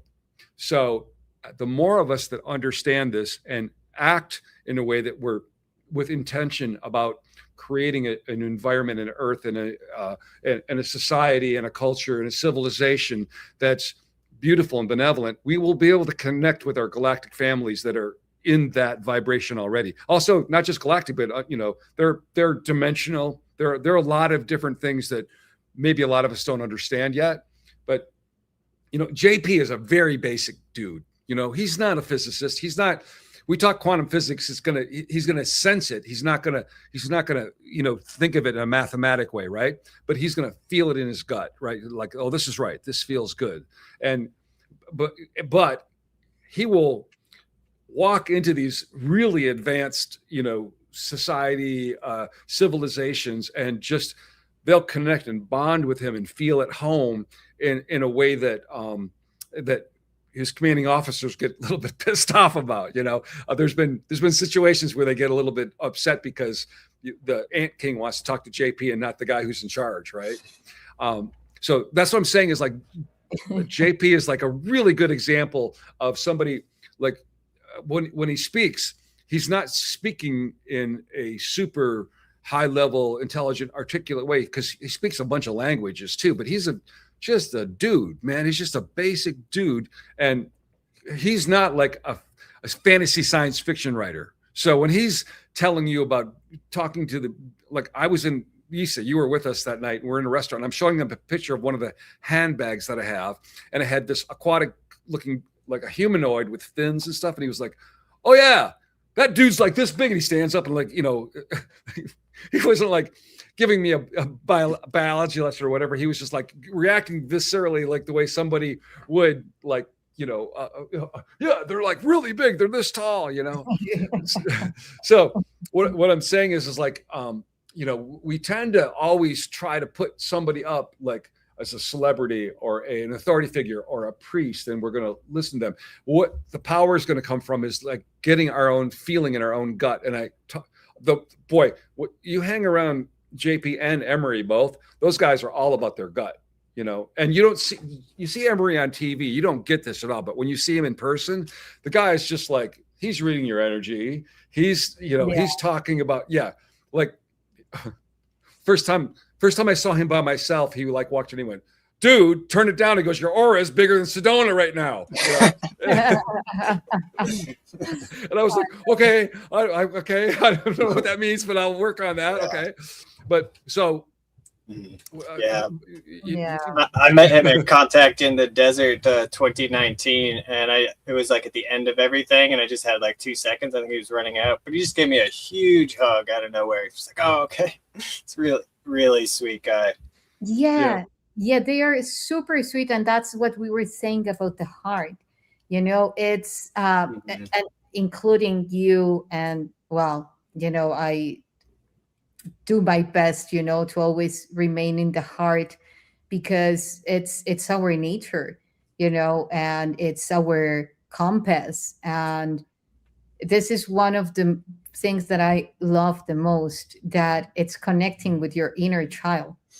It is that capability of mesmerizing yourself with everything that you're experiencing every time that you say, Frank, that you're the luckiest boy in the world.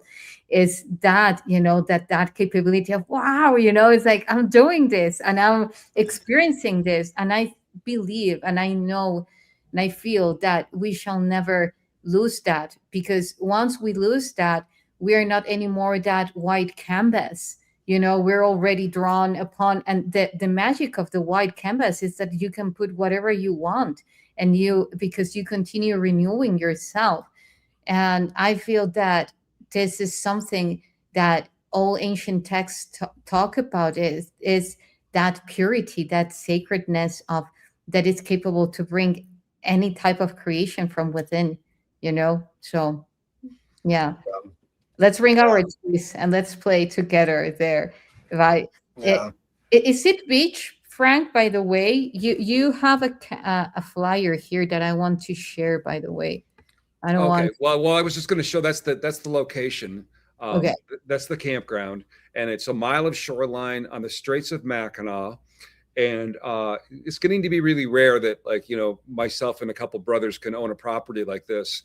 I mean, we have private equity firms coming at us, wanting to throw money at it, but it's like we'd rather work really hard so that, tens of thousands of people could come and have a beautiful time and connect with nature. That's why my parents, that's what they wanted. They wanted to have a place where people could come, get together, connect with each other, connect with nature in a setting like this. And, it would be so easy to take the money and run, because, you got to deal with every person's, bad review online and complaint and blah, blah. And, you will feel it when you come here. I mean, I started energy work on this place like 30 years ago. And so along with it's in a place where the energy is where it's convergence of energy coming through here.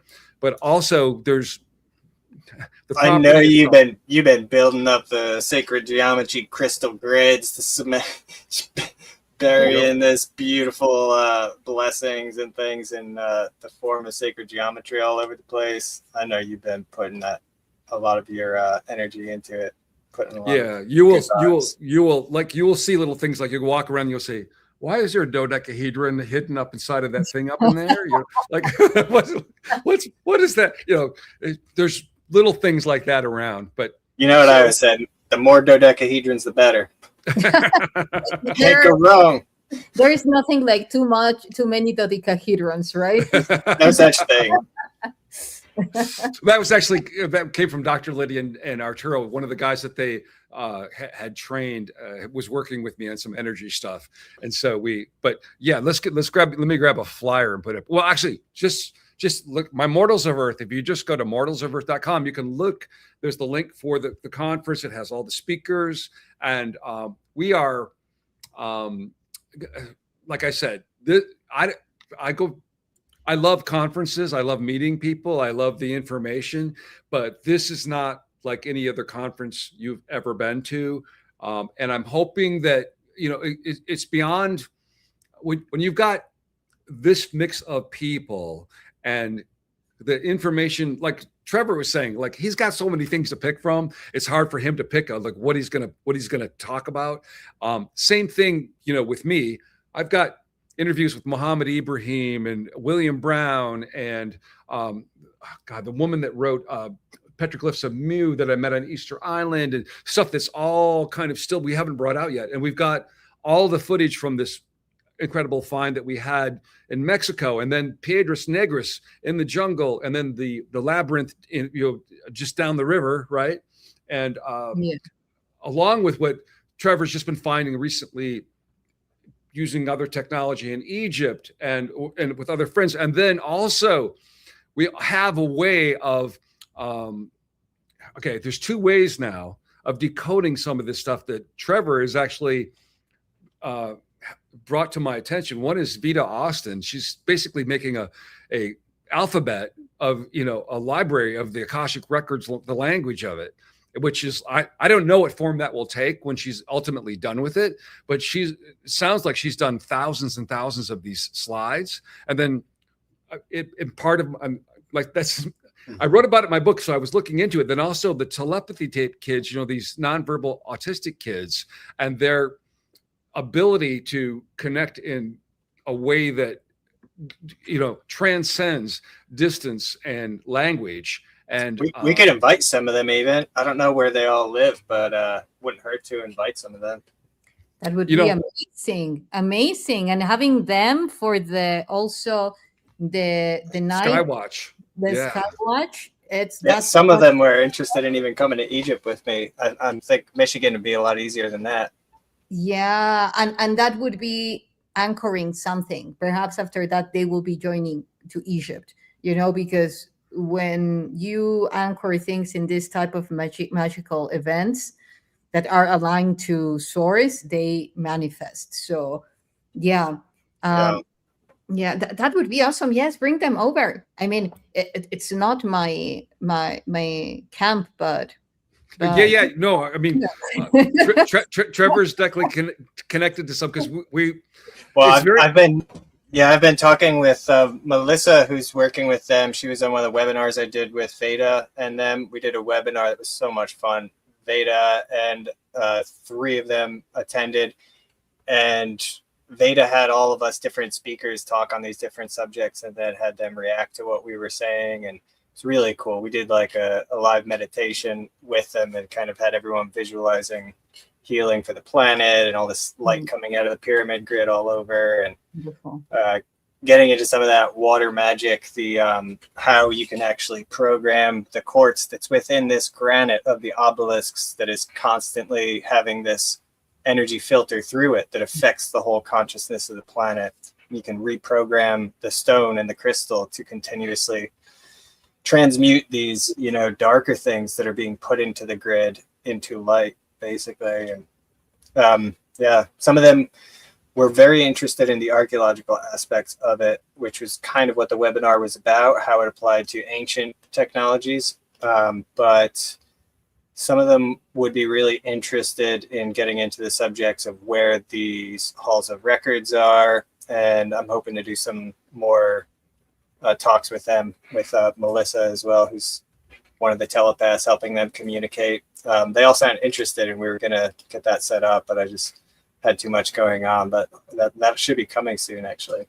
Well, I imagine them being like seeing this pop-up museum and these artifacts and this language that hasn't been decoded and the symbology. I really want to hear what they say about that stuff. Yeah. Oh, that will be. Oh, even if you do tests actually with artifacts and water, which I have been doing with some of the experiments that we have been doing with the Earth Ark mission, is like you put very structured water close to the artifacts, and it's impressive how they will replicate the patterns. Of course, not the full image, yet a very specific encoded pattern that it is in resonance with the artifact itself, or even with one of the engravings of the artifact. It's like starts communicating immediately. So Trevor, I don't think I've talked to you since I was talking to Trevor Hawk. So we call you Trevor. We call him Hot Trevor. Okay, so to hope you don't take offense. Oh, yeah, I'm sorry. Yeah. No, it's okay. Anyway, so I was a hotness in that. Yeah. It's all his hair. I know. I get it. Listen, your own handsomeness. He would not fit into the tunnels you've been into. I can tell you that, because he would not have been able to get that 360 image we're going to see in a little while that we're going to talk about later, right? Anyway, so what I was looking up and talking to him about, because he's done a lot of deeper research on this that anybody has recently on the composition of it, is that so I was up arguing with AI one night, as I do, and it was insisting that this was modern, right? Because I put pictures and other things about it, and it said that there's no way that it could have been done in that time period because of the technology it would take to do this. And I'm like, okay, well, you're wrong because of this, this, and this, right? And then it wanted to see the proof. It wanted to see the. Anyway, so I'm like, okay, I'm the human here, and I'm in charge. So I'm telling you, you have to assume that I'm right because I've seen it. And anyway, so what I got down to was alumina and silica. Silica is like sand, quartz, crystals. And so I said, okay, if I'm making this and I have control enough to make, be able to put these fine lines in and heat this to 4,500 degrees, even though it's 11,000, 17,000 years ago, and I can control the way that this is solidified, congeals. Can I keep the crystalline form to it? Can I tune the crystals? Can I make this like a crystalline object that's kind of a manufactured for specific resonance, a purpose, blah, blah, blah. It was like, oh yeah. It was like, it didn't argue with me about that at all. So I think I have, with now that we're able to measure, like we get these nonverbal autistic kids to look at this, we've got technologies now to be able to measure energies we haven't been able to before. Plus I have like some experiences and video proof of things that these can do in this realm, like taking over electronics and doing stuff. I think that we have many halls of records around us, right? And with these children being able to read probably Akashic, with Vita Austin getting a language for us, these coming to light, these crystal tablets and crystal skulls, calcite, whatever. Marcel Vogel showed us, like, just by rubbing and blowing on them, we can clear them and we can affect them. So encoding is not something that has to be done from the manufacturing point up. It can be done afterwards. So I think we have so many avenues here to explore and to learn. It's exciting. Actually, I got my Vogel here. Oh, one of the experiments that's beautiful that we at some point said to or plan to do with the Boogosphere is, like one of those tablets that you have, Frank, that has the circuitry code, that has very specific materials as inlays, and also the very same geopolymer itself, but then also it might have incrustations of this alloy, this metal alloy, orichalcum, because we are going to try them next to the Boogosphere along with cables to see, and other type of testings to see how it responds, putting it to the frequency generator and stimulating the frequency that it's coming from the very same organic material of the tablet, to see the optical axis of the very same artifact and see how it can actually generate the frequencies, and see how it stimulates the Boogosphere.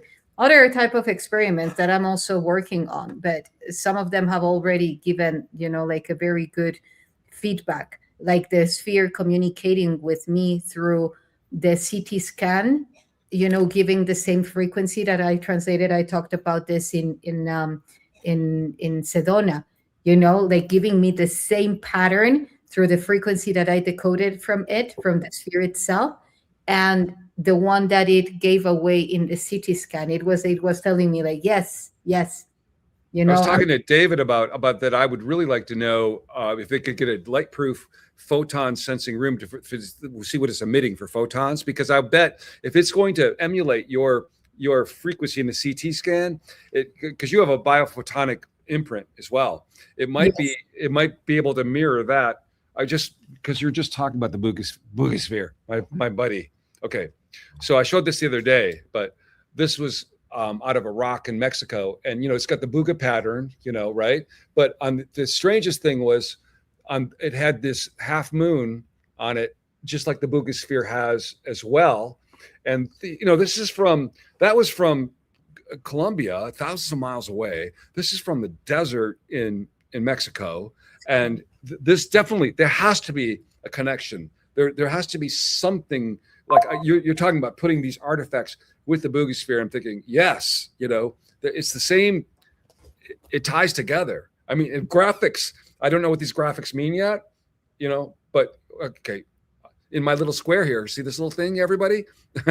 Yeah. I like to bring this up, because YssaH was like drawing this for years. It became like a symbol that she has kind of made her brand, and then it's been discovered. Now, there's a lot of narratives about like when this symbols, started being seen. And the one of the things coming to Mackinac was because Mark Russell will say, well, I didn't start seeing them all till the last few years they started coming out, which temporally, Trevor Grassi's got some temporal evidence from Giza Plateau that he will talk about at some time that I don't want to, be a spoiler for. But these temporal aspects to this ancient technology and these discoveries at a certain point won't be able to be ignored. But let me so one of the things coming to Mackinac was in this man's his father-in-law's drawer, locked away for 40 years. Nobody had opened it. He passed away. They opened it up and it had the Booga things on it. So I said, okay, well, that means, temporally 40 years ago, he stuck that into a drawer. But the fact that they're coming up now, we're finding them, we go out to the desert and pulling them up at this time could have something to do with that too. These things are not coincidences, No, they are not. And I feel them, I feel them here with me, the beings that are behind that cosmic nexus, because that cosmic nexus actually came here now to bring fields of remembrance, such as this temples, such as these pyramids, such as all these ancient advanced technologies. They are here. Every time that we see that code, every time that we see that pattern, it is activating within our DNA the very same memories that are connecting to that primordial field before the younger Dryas. This is what they have been telling me. It's like for us to remember our reality. This is why if you have seen the speech in every one of us in this, like most of us has changed in a way that every time that they ask, what do you think is going to happen? Before it was like, dude, it's looking like the worst, I'm sorry to tell. I don't want to say it. I love the earth. I want the best for the earth, but it's looking like kind of bad. And now the speech is, and not that the speech is like, whatever is going to happen is whatever we choose it to be, because we are that powerful. So you can already see that the timelines are way not influenced by any type of technologies that are or beings that are trying to control it. No, like we remembered the game. That's the thing. We remembered the game. So yeah.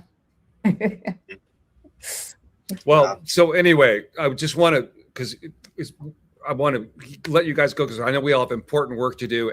But I want to just thank you for making this happen, YssaH. I'm so grateful. And you guys, it's going to be such a gift to have you here, to be able to have your energy in this place and to be able to welcome you and to introduce you to my family and my staff and the people here and the and the Charlie.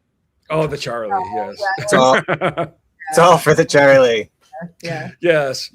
So before we go again, so if you can't come, you can participate online. We're going to broadcast globally, everything, all the moments. We'll try to get him some of the campfire discussions and the Skywatch will do, we're going to have some night vision goggles. See maybe if we can get them plugged into something, we can broadcast that as well. That will unlock and show us some of the plasma beings and some of the things that are cloaked as well, because they want to come to the party and, they can't always make themselves seen, so we'll be able to look at them.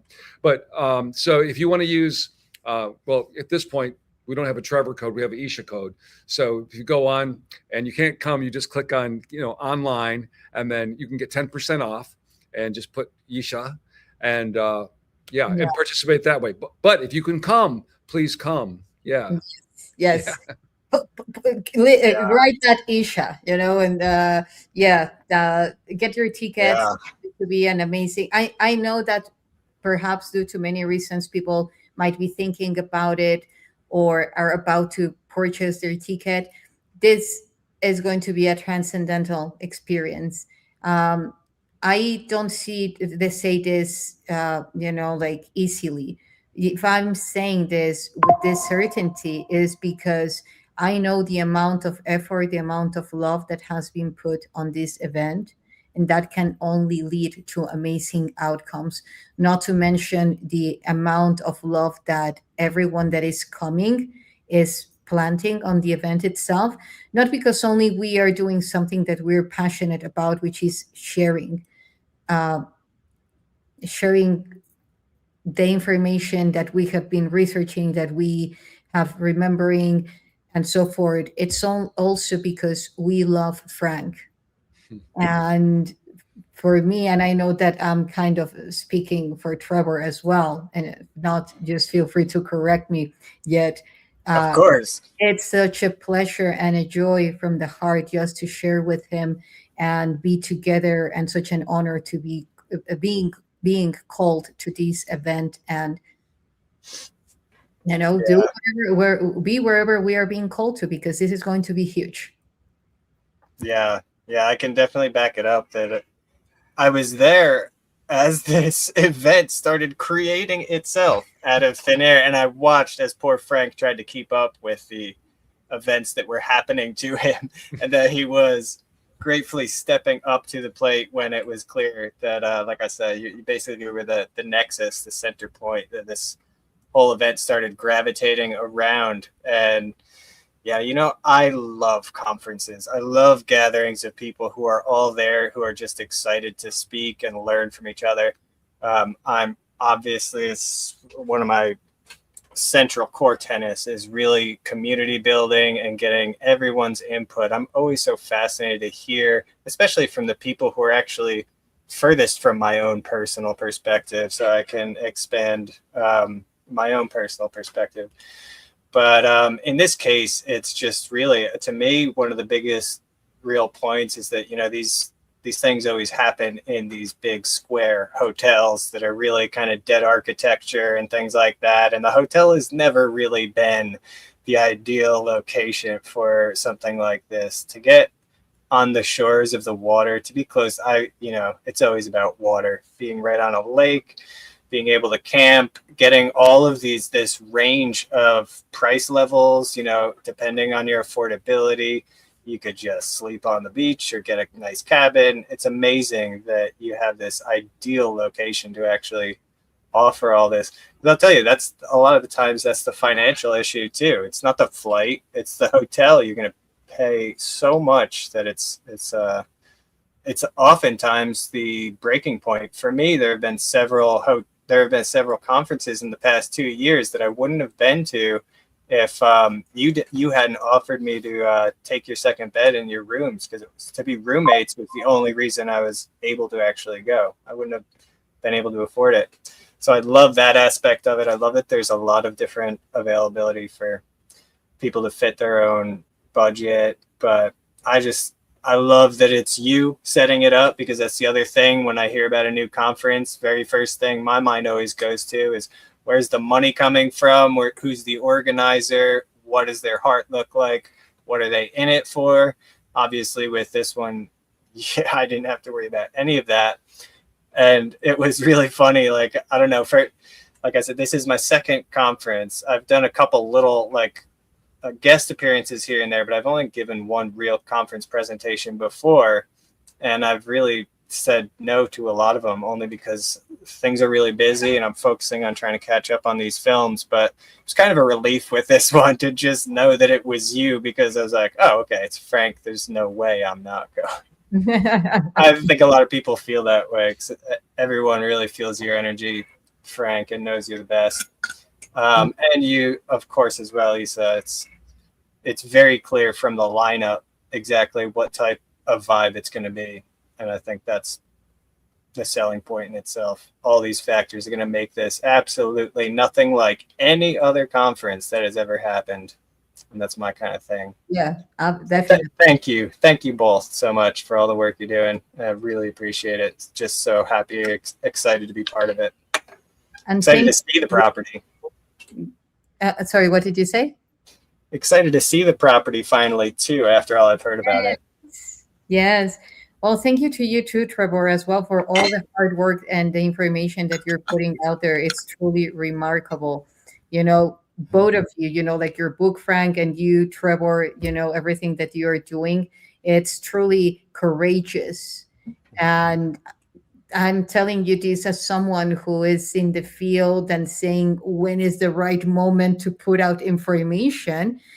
When you have loads of information that you have to put out there that are not only related to you, yet have a lot of implications, and knowing the right time when to put them out and in which way, that is truly, again, remarkable. And also because of the quality of the information. This is huge. And it's bringing a lot of awareness to the world. So thank you both for doing that. And yeah, I'm also super lucky, being with you both and with all the beautiful soul family galactic tribe that it's going to be there. Emery. Mm-hmm. Yeah. Yeah. How about Danny over there? My vibes. Yeah. Yeah, exactly. A lot of the attendees, not just the speakers, but even a lot of the attendees I know are going to be really special people.